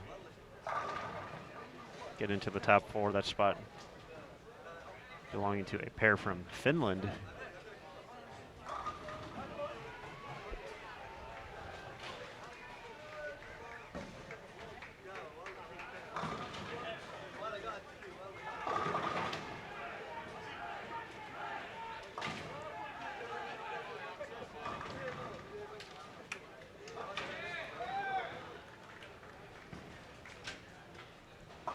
Venezuela on top of the standings, plus 209 through 4 games.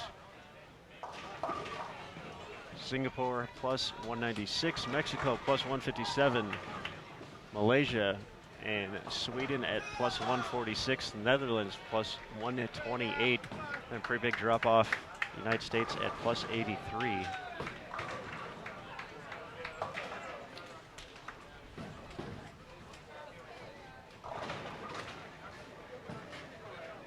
So for a team in the position like Michael Tang and Cameron Doyle, it's they're running out of frames here. A few countries ahead of them still having to get to that number if they want to join teammates Wesley Lowe and Anthony Simonson in the conversation. Simonson and Lowe got to 326 over, which included a 290 in the finale from Simonson. Wesley Lowe, already a gold medal winner at the 2016 WYC.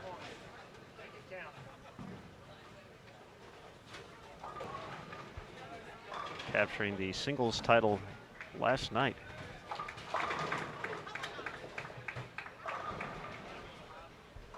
Michael Tang, a past intercollegiate singles championships winner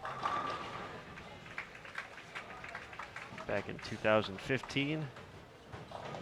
Collegiate Player of the Year during the 14-15 season while at San Jose State. Spent a few years on the junior team. A few of these players have already joined us today, so it is game 5. That's usually when it happens here for the boys on the squad. So our competitors from Slovakia and Spain, along with Macau over on 17 and 18. Here's Menlak Ho up on 18, crosses over, catches the break.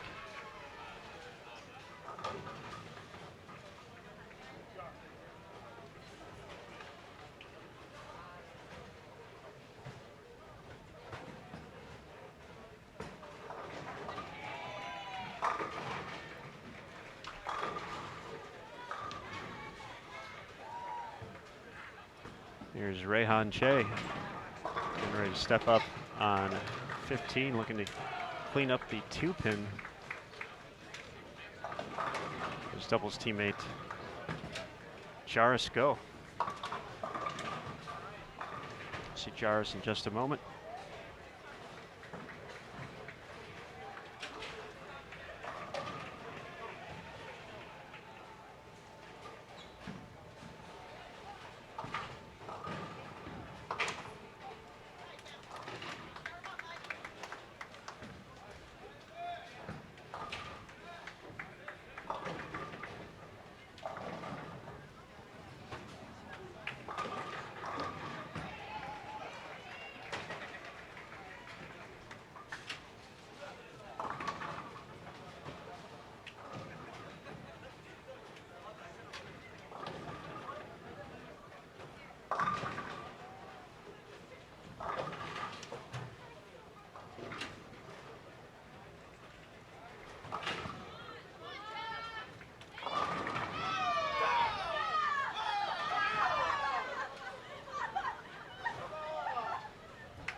Jaris mixes him up, double in frames 2 and 3.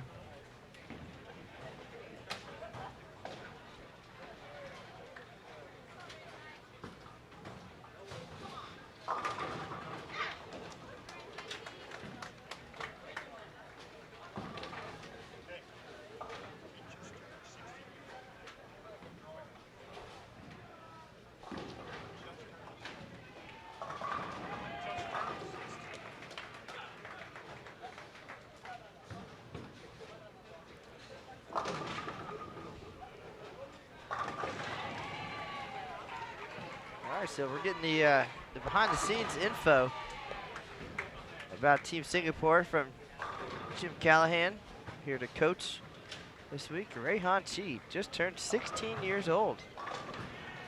Now representing his country here at the World Youth Championships. Singapore powerhouse, especially on the ladies' side, doing great things. The World Championships last year, and of course on the PWBA Tour.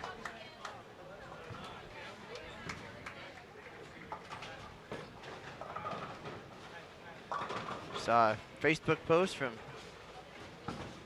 Jazreel Tan, headed this way for the U.S. Women's Open with a group of their top players. Have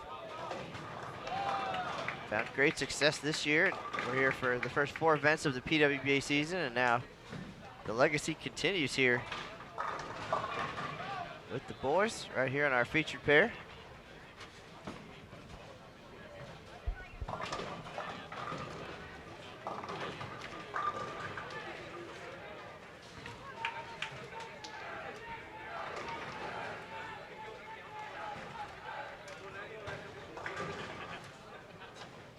In all, we had 62 doubles teams competing today on the boys' side. Just 4 make it to the medal round. And Singapore knocking on the door. Already a nice start here in game 5. Hanging around the number. Venezuela passed the number.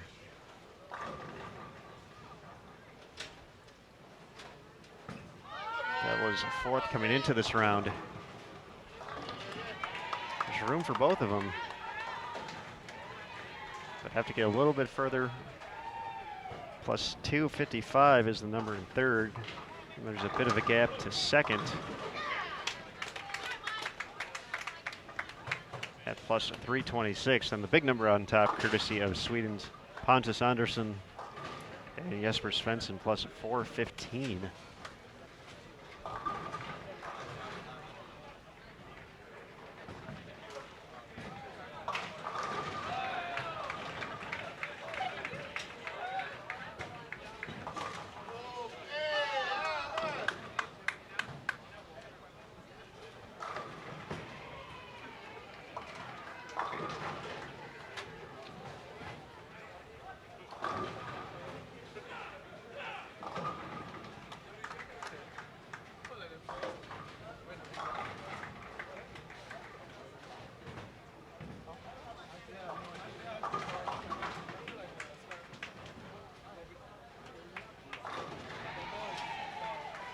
After the double, Cameron Dole gets that shot right off his hand.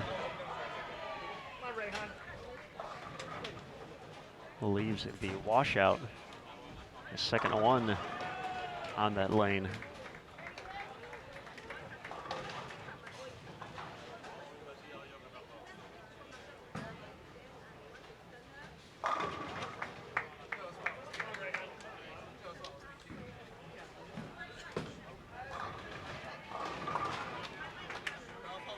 Garcia from Spain looking pretty good here in game 5. Working on 4 in a row after sparing the first. Raihan Chi.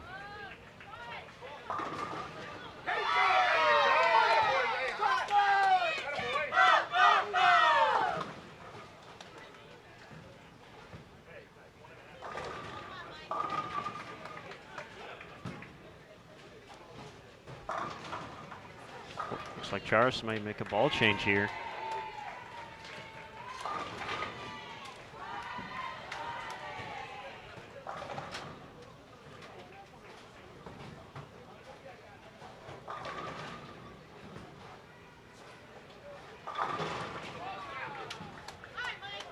Nice break there for Michael Tang, getting the 10 to go late for the 3-bagger. Momentum here, heading into the back half. Game number 5. Cameron Doyle needs to get on board here.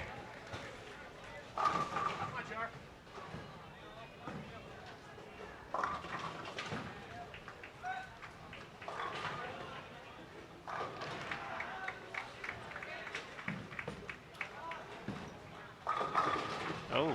Cameron Doyle did grab a silver medal in this event back in 2014 with Matthew Farber.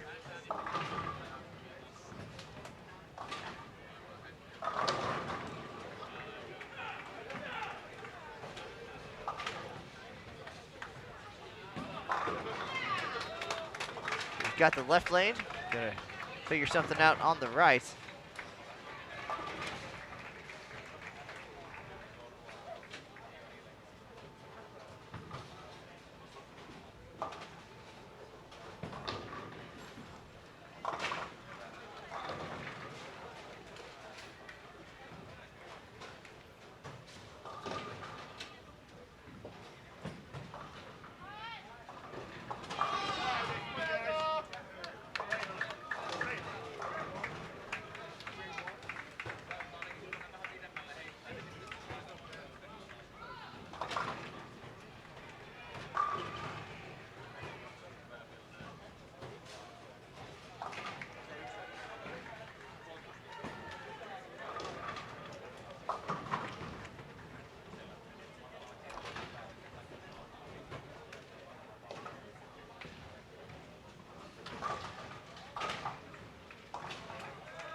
Once we get to game 6, we'll really start doing the work on the math.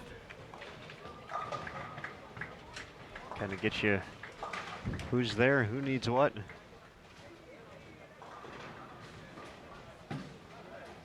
For the top 4 for the medal round coming up tomorrow evening.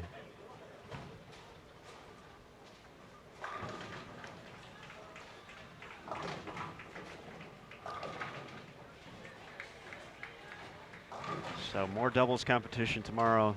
The ladies will hit the lanes. They were off all day today.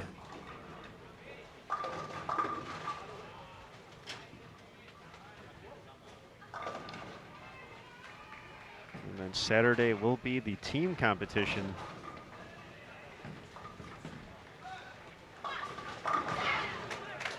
Michael Tang getting lined up here 4 in a row.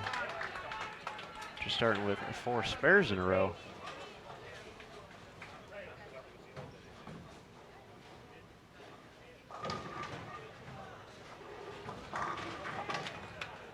Again, every pin important here. Thinking about all events and masters.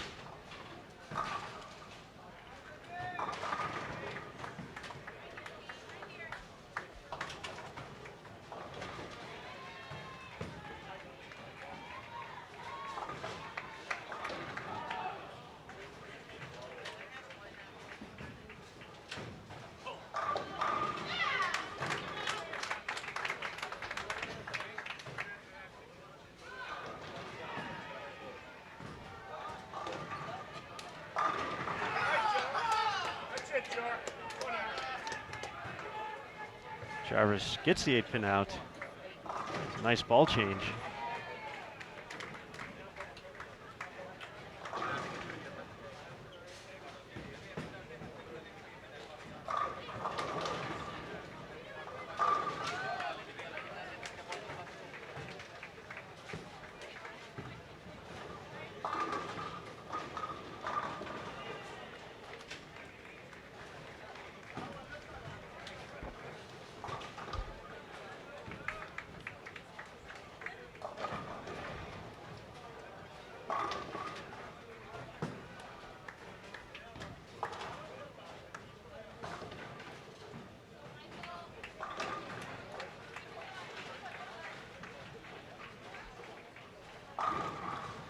right, foundation frame coming up on 17 and 18. United States and Macau, China. Gonna finish strong here, game number 5. Running out of time.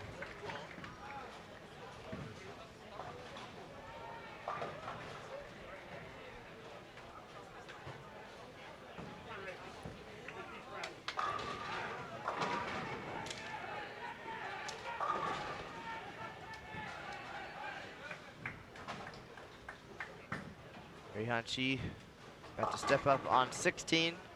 Trying to bounce back from that open frame. Keep the momentum going for Singapore.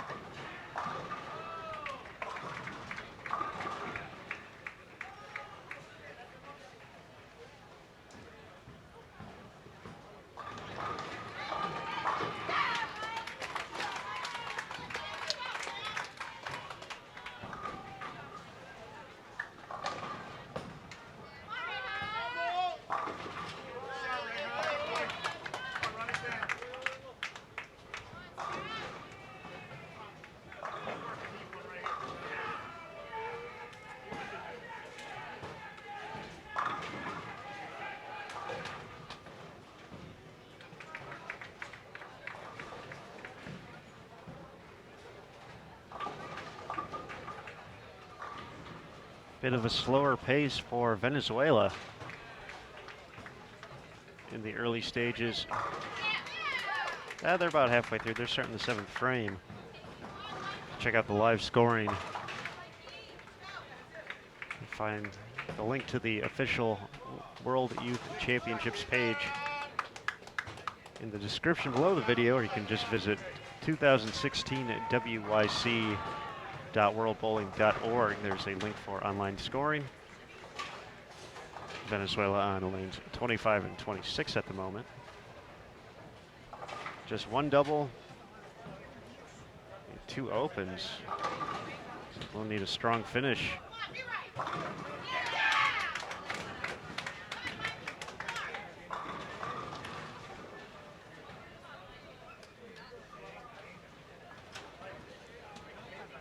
Tang runs a little bit high on the head pin there, but gets them all to tumble.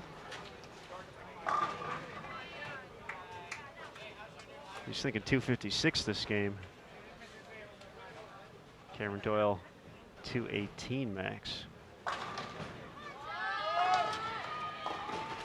Another 70 on top of that would get him right around 150 over or so.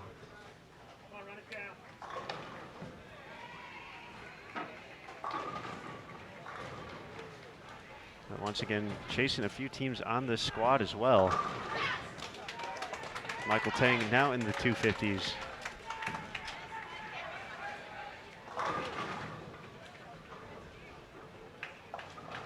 Tough break for Alex from Slovakia. Good shot. Poor result. Having to stare down a 9-pin. There's Chi Chong Ho throwing some wood around there.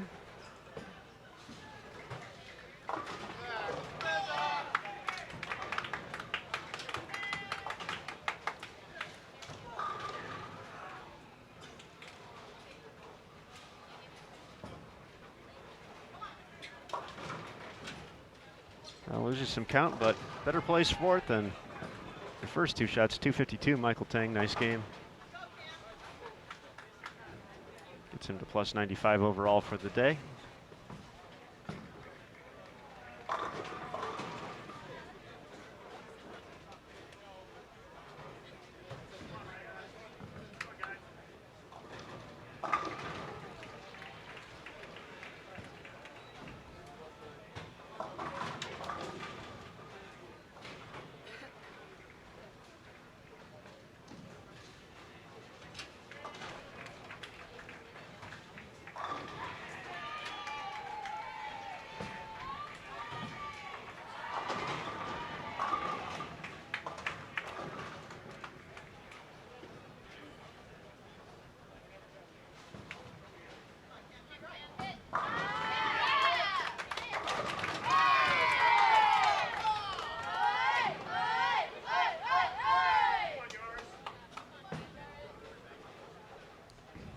Junior Team USA is going to have the opportunity to put together a big finale here,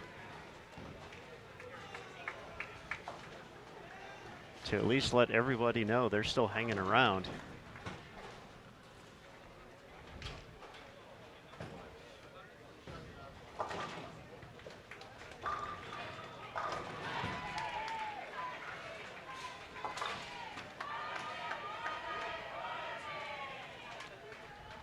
Venezuela still trying to get it going. A solid game here from Singapore, but let's see if they can finish it off big. Still got 230s out there for both Rehan and Jairus if they're able to throw some strikes in the 9th and the 10th.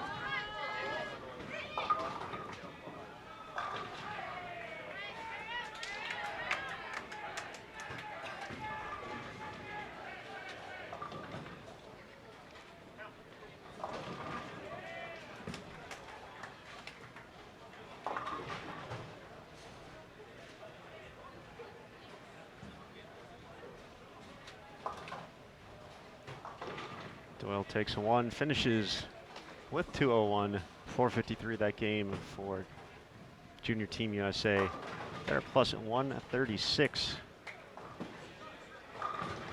So we'll need a big final game. But you never know. A couple of 250s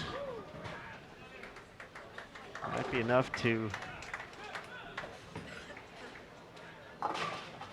get everyone around them thinking they'll be bowling right next, or possibly not right next to Singapore, but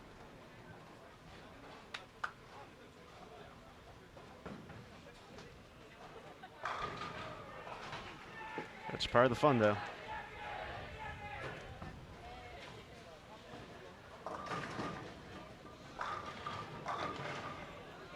Game 5 in the books on 17 and 18. 9th and 10th frames still to go on 15 and 16.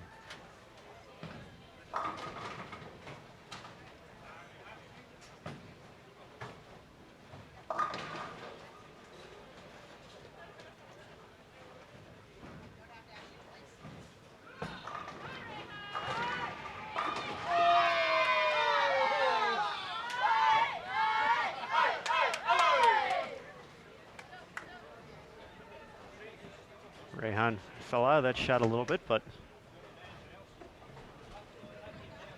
looked good hitting the pins and all 10 back. Sets up a double, 235 max.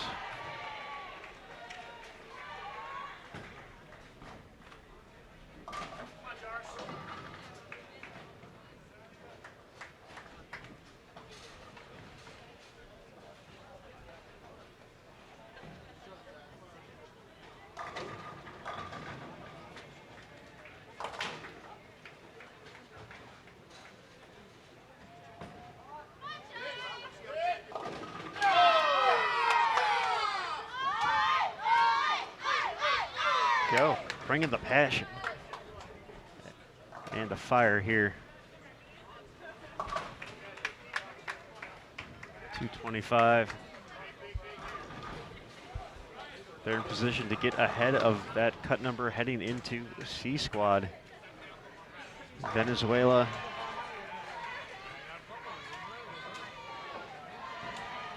gonna be right around the same spot.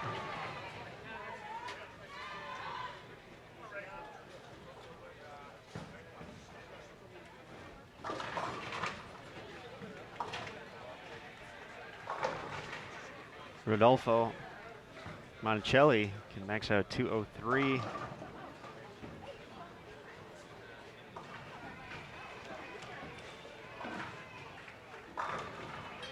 .238 still out there for Massimiliano. Frigo. Massimiliano up on the approach right now. A huge strike in the 9th. Way down on 25 and 26. Left at least a 10 pin.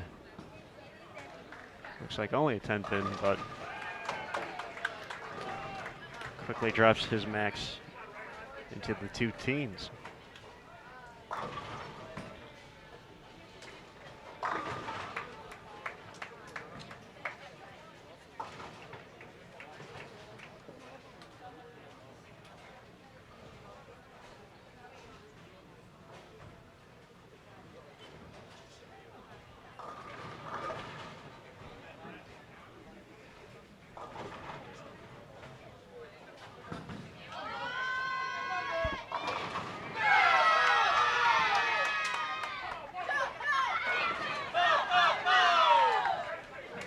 Strong following here.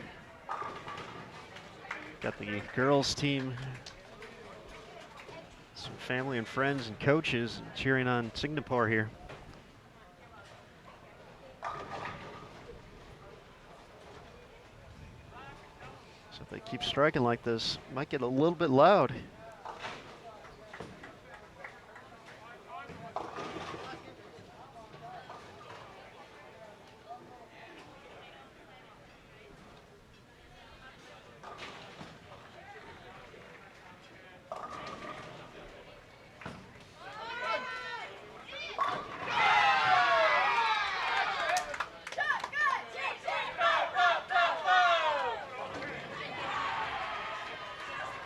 Rayhan Che.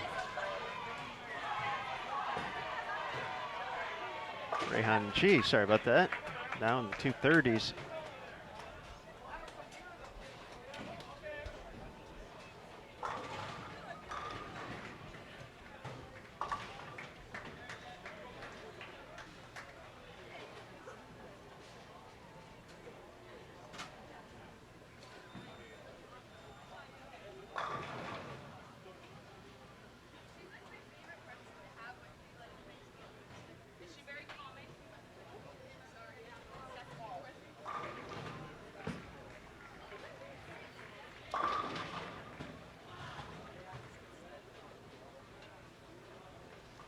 One more strike gives Rayhan 235.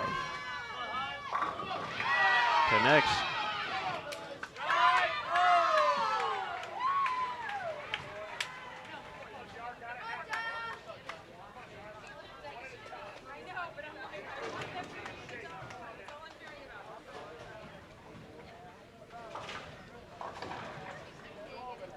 The record score almost safe here.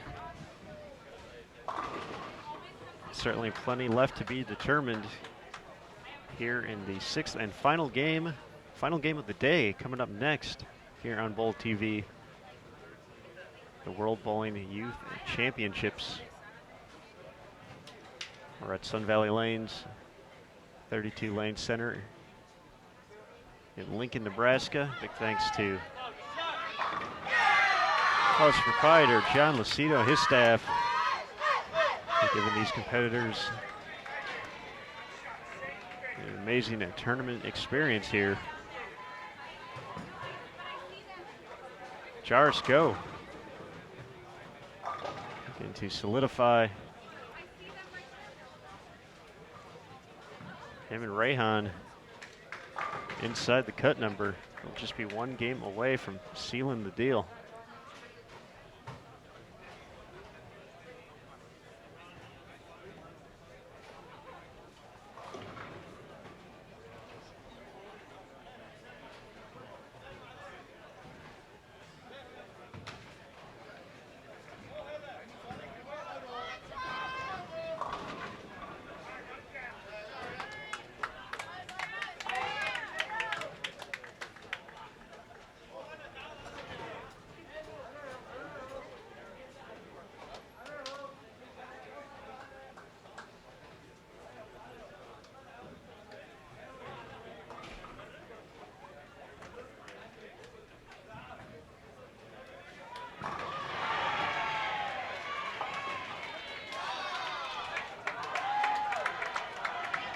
Very solid 448. Puts Singapore at plus 244. So they are inside the number at the moment.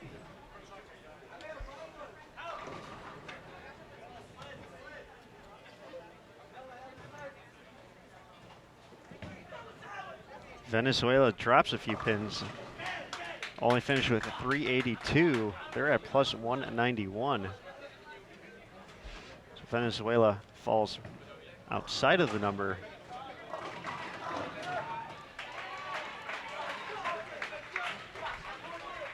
Who knows what else may have happened. Some teams definitely within range.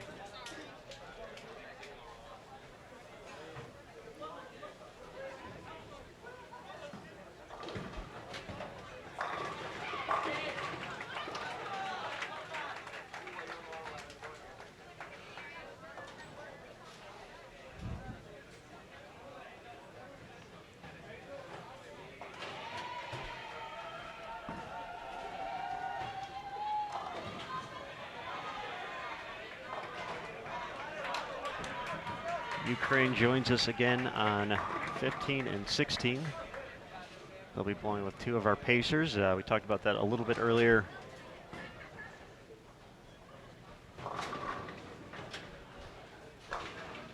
In the broadcast. So these players from the local area helping keep everyone on pace and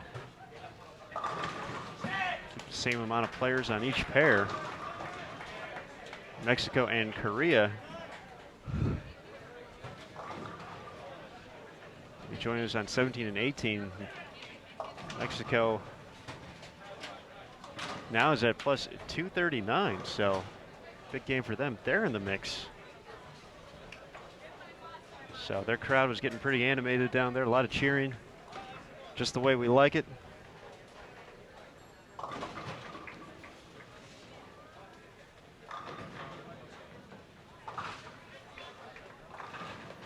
See if the team of Gilberto Guzman and Martin Sanchez can give them something to cheer about one more time.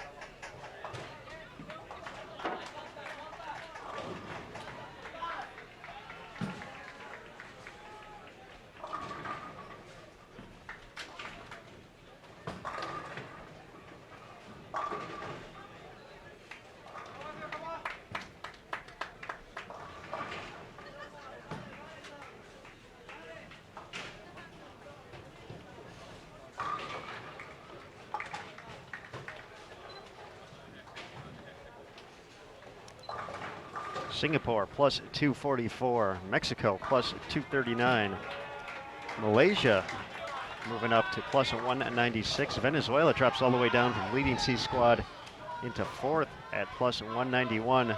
Sweden at plus 162. The USA at plus 136. Netherlands plus 135.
semifinals. We got Mexico right here in our featured pair, plus 239, trying to squeak into the number.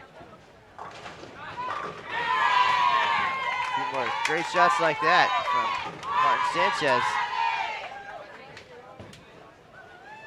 We could be seeing them tomorrow afternoon in the doubles semifinals. That'll take place here live on Bull TV.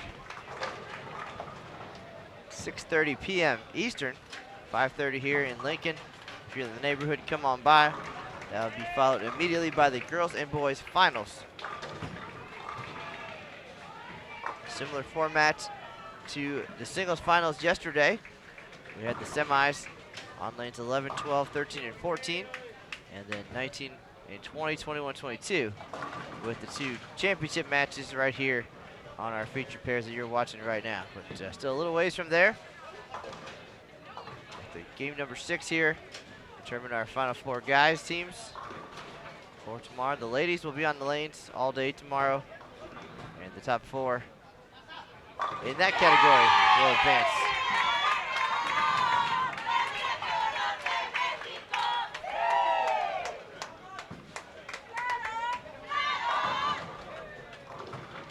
That is the fan base for Mexico.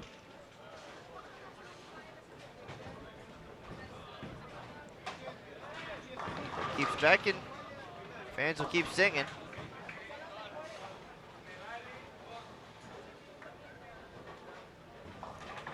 So taking a look at everything with A, B, and C squad through 5 games included.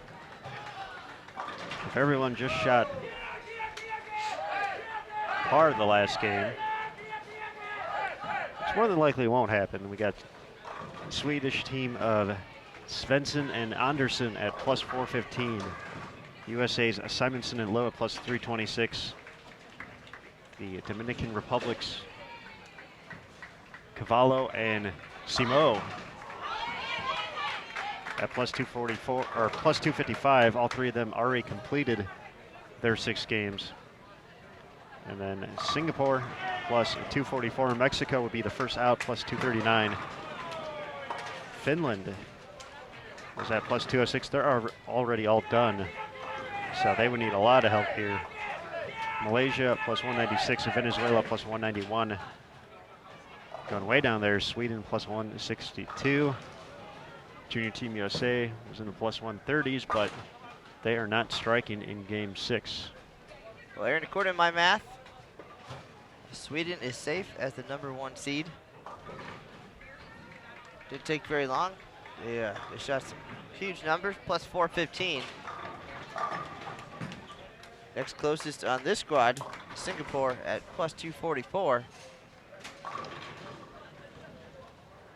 They've already got a couple spares on the board down, a couple pairs to our right. Big miscue there.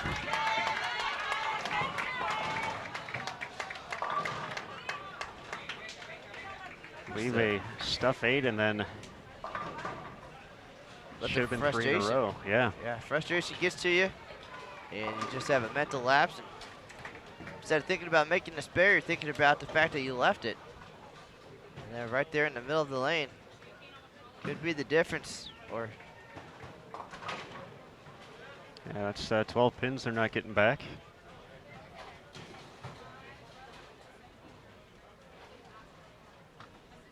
Singapore clean through 2.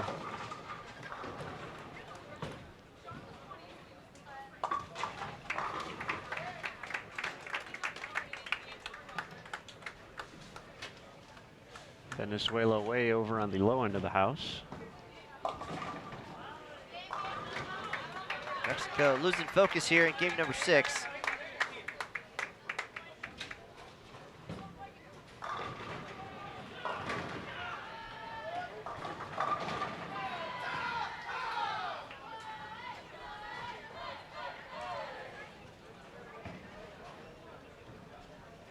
Definitely can't feel safe if you're Cavallo and Simo.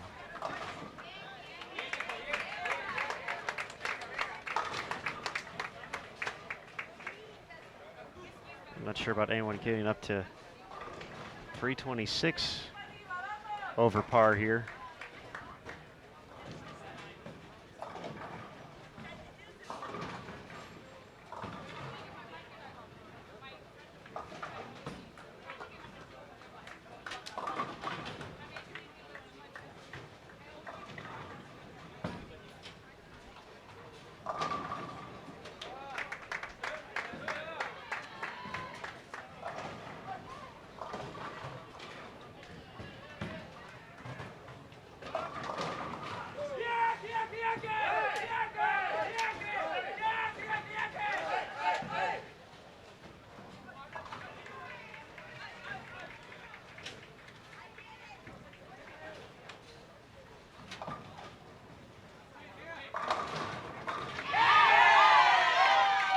Nice break on the 5-pin there for Martin.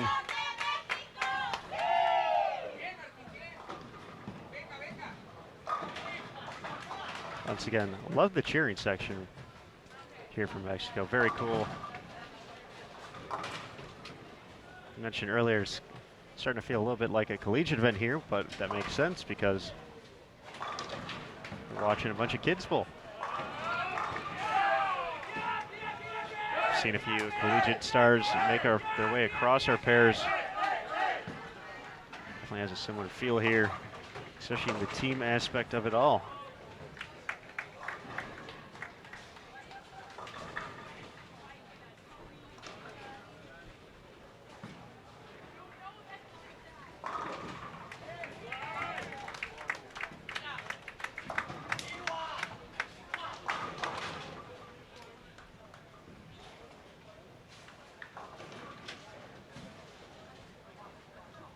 Guzman from Mexico need to get back on track here.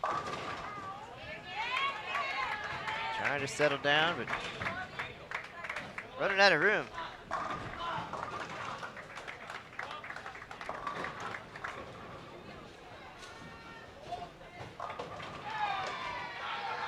Singapore just filling frames right now. Got one double up there, but they're clean through 4 frames.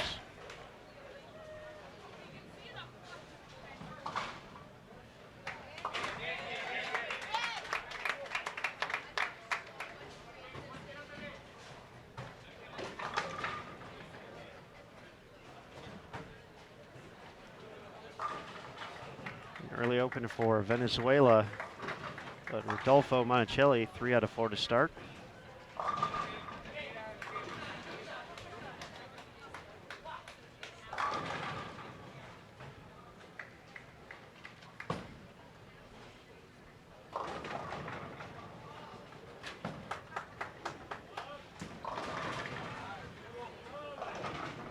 Team from Malaysia, a few opens as well. They were at plus 196.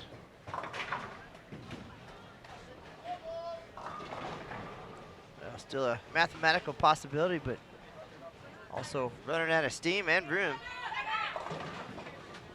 Top 3 numbers right now, plus 415, plus 326, plus 255. Singapore, Mexico. Everybody needs to get more pins this game.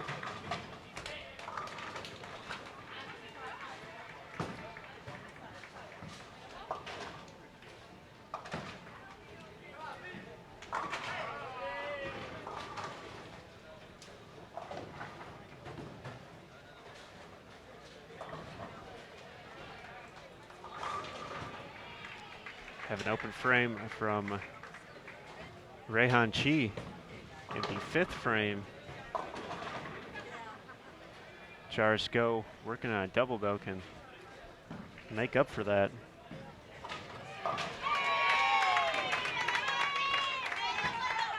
few lanes over.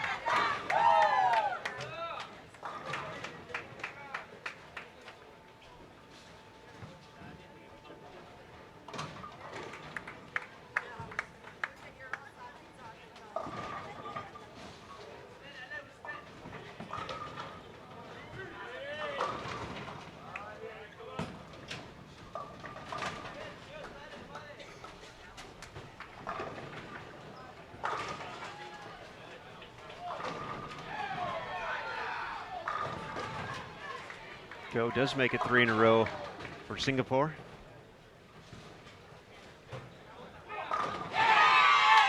There's a good shot from Gilberto.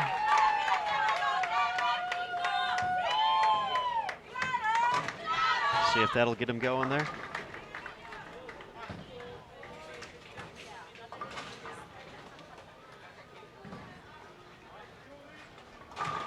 They're in a position where they have to not only stay ahead of the score Finland already posted at plus 206, find a way to get ahead of the team of Chi and Go. who are 5 pins ahead of them heading into this final game of C squad qualifying, the final game total of qualifying. All competitors have gotten their 6 games in. And at the conclusion, we'll know the 4 making it to the medal round tomorrow night here on Bowl TV.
Dominican Republic,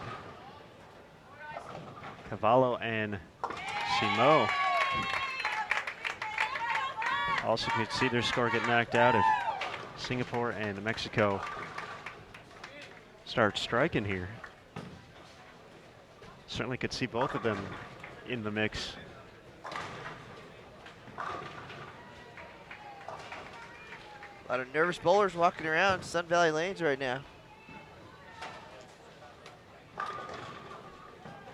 What's harder at this point, having to throw the big shots to get in there, or watching on the bench knowing there's nothing you can do and waiting to see your fate?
Venezuela is running out of frames.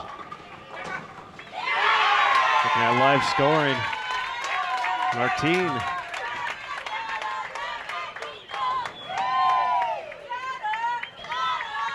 Giving the people in attendance here at Sun Valley Lane something to cheer about.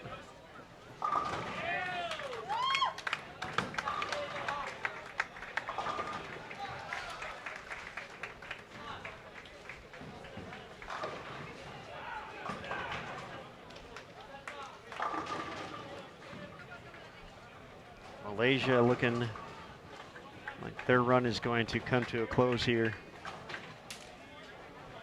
They're plus 196, just not putting together the strikes through 7.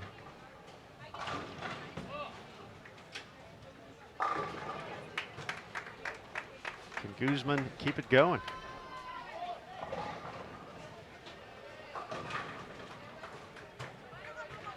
Looking for 3 in a row.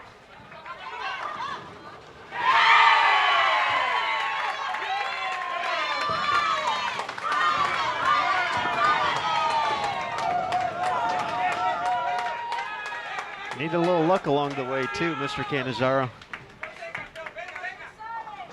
See if Gilberto can take advantage of the Brooklyn strike, turn into a 4-bagger in the 8th. And everybody's seeming to be stepping it up here. Those folks in the running, Venezuela, Malaysia, Mexico, Singapore. Everybody looking pretty good with a few frames to go. photo finish.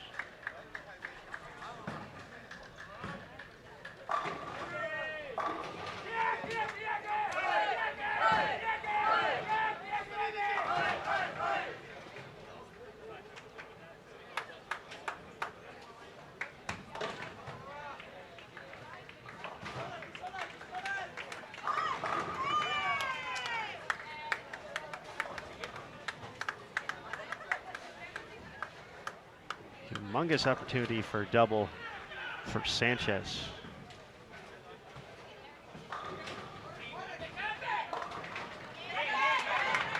Gets the pesky 9-pin out.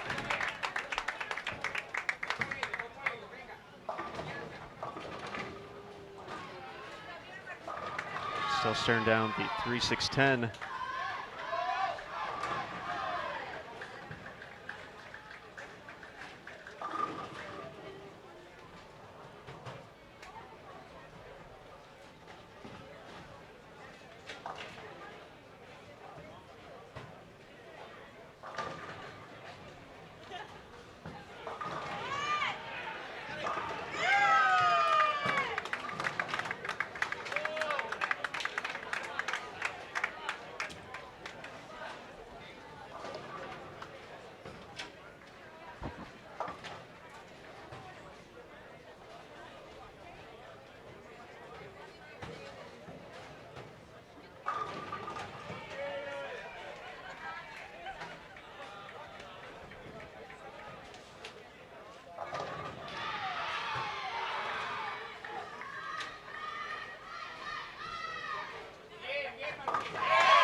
Well, if you haven't been here for the last 3 hours and you just showed up, you picked the perfect time. Calculators blazing as we try to see who's going to be the final team to sneak in.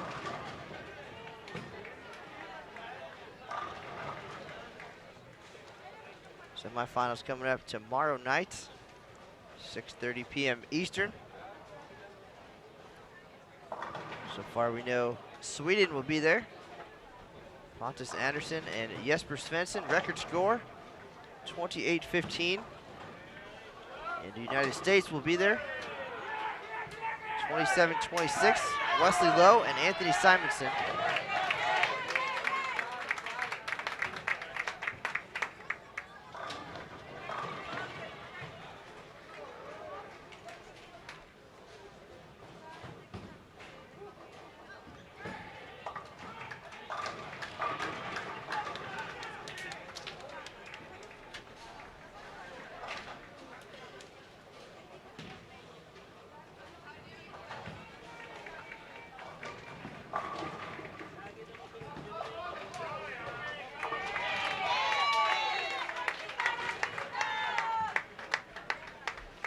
Singapore and Mexico putting in their bids.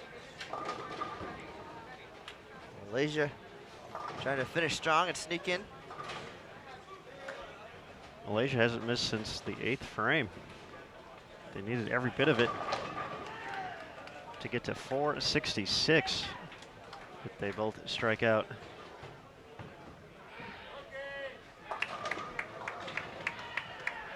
.466 for the game.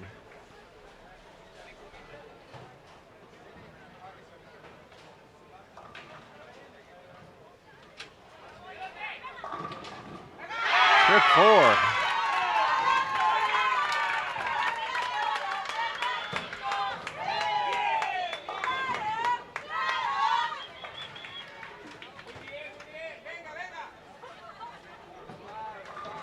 Talk about a essentially have 4 teams competing for 2 spots at the moment, along with the 2 teams who have already, or the 1 team who's already posted their score plus 255. Cavallo and Simo of the Dominican Republic.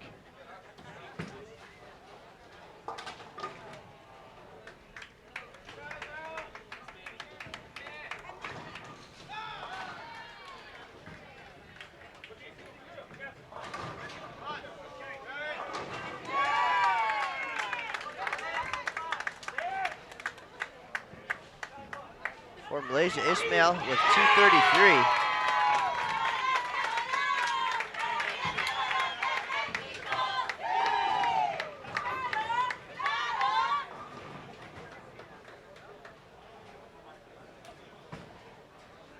Malaysia with a chance to go around Mexico here.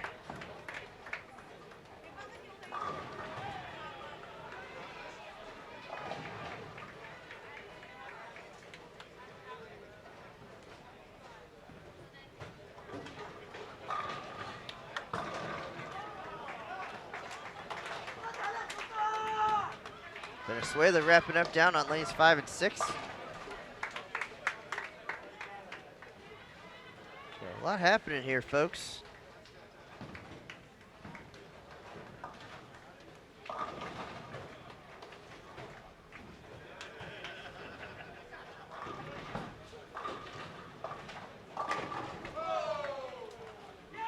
Mexico can throw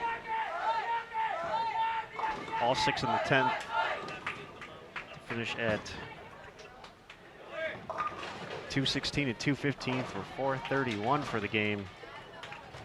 Another 31 on top of their score would put them at plus 270. That should be ahead of the Dominican Republic. Best Malaysia can do right now. Plus 241.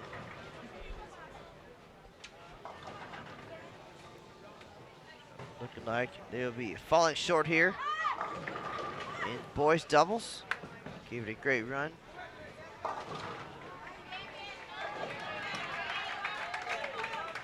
There's some trouble for Mexico.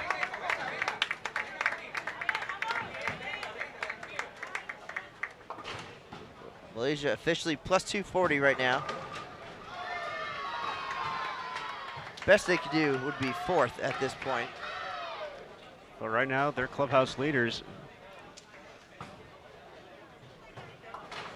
Mexico feels the pressure here.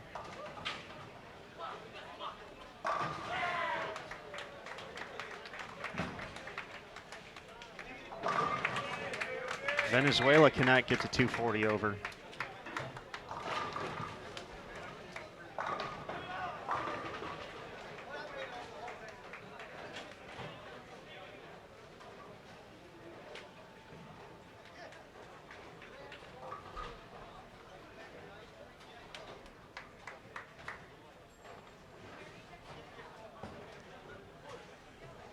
I think Singapore has fallen out of it as well.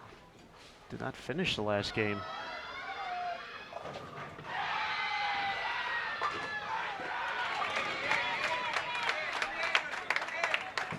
Well, they're certainly screaming like they have a chance. I might have spoke a little bit too soon.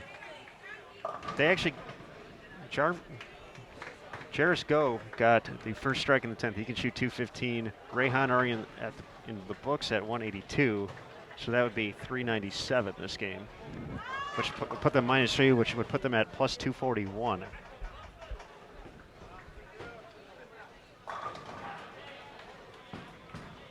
So Malaysia has done what they needed to do.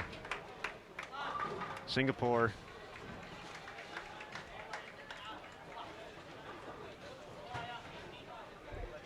has the opportunity, once again, all very, very, very unofficial.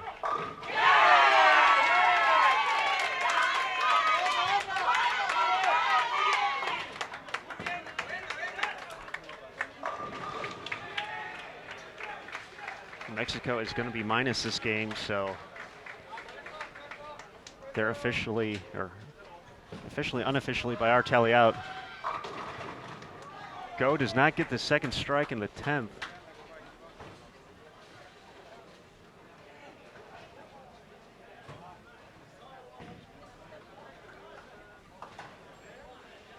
So I say, Aaron, unofficially, it's going to be Sweden, United States, Dominican Republic, and Malaysia by my calculations. That's what I have too, sir. Plus 415, plus 326, plus 255, and plus 240. With this last minute excitement, again, all unofficial.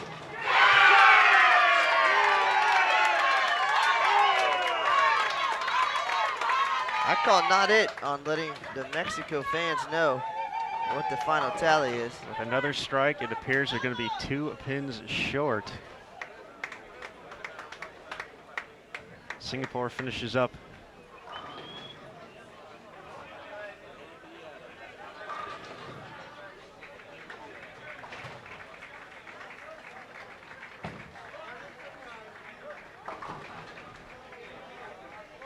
At plus 231.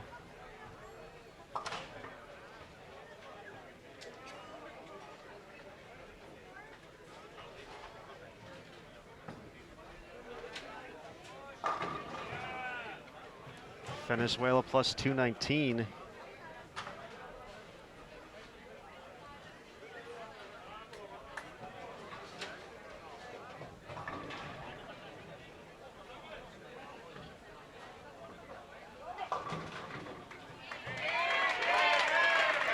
So a well-deserved round of applause for all these competitors. Plus 236 for Mexico.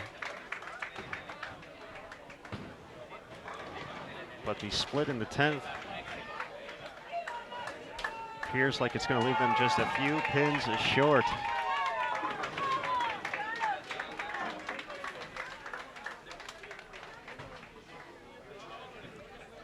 Whew.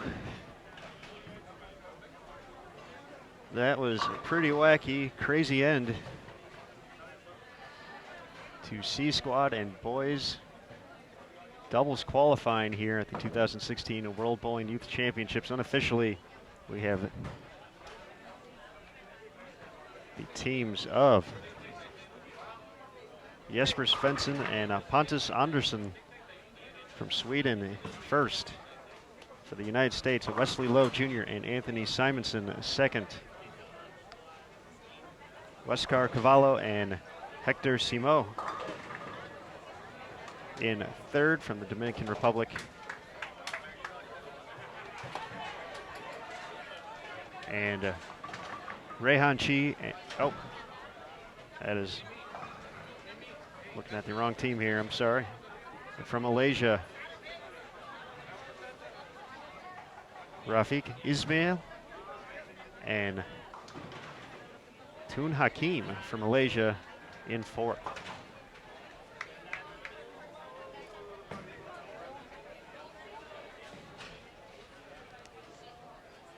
We'll have the official recap on bowl.com as soon as we verify all the scores.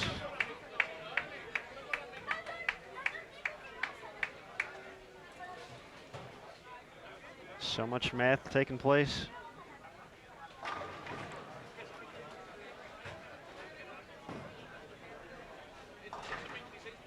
Well, while you're waiting, too, on this, Pete Weber just won his 6th senior title of the year. PBA 50 Tour, right near Aaron's hometown in Indiana.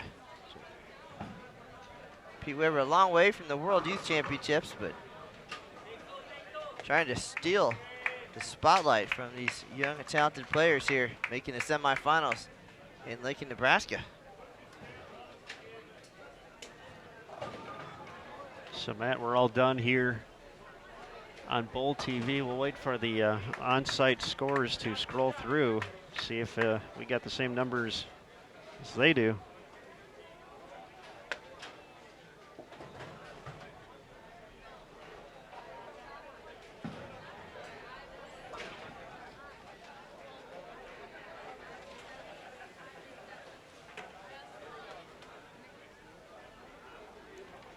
We have Malaysia plus 240, Mexico plus 236, Singapore plus 231, Venezuela plus 219. So it looked like we did catch those. So unofficially, Sweden, the United States, the Dominican Republic, and Malaysia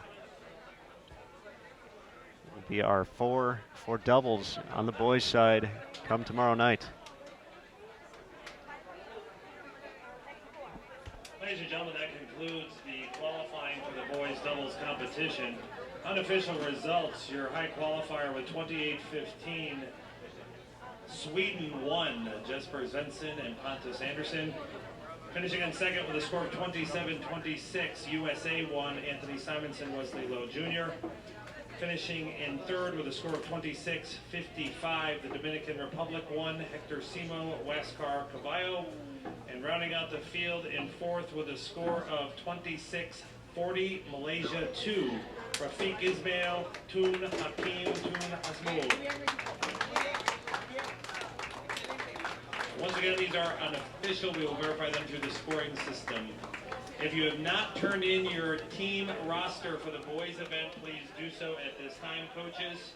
Once again, coaches, if you have not turned in your team roster, please do so with Martine in the tournament office at this time. Ladies and gentlemen, girls A squad doubles will resume on the lanes tomorrow morning at 9 a.m. Thank you very much. Thanks for coming. If you're waitress, have a good night. All right, folks, that was our proprietor here at Sun Valley Lanes, John Lucida, reading off the unofficial standings, similar to what we had. So they're going to wait to verify, but that's going to conclude our coverage here today on Bowl TV. We'll for sure know our 4 for the boys final.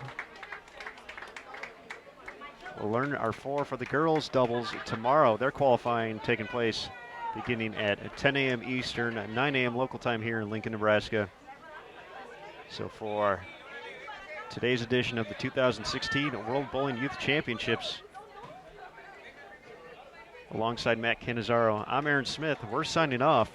We'll see you tomorrow here on Bowl TV. Thanks again for stopping by. We appreciate it so much. And we will see you soon, just a few hours, 12 hours away, for more Bowl TV.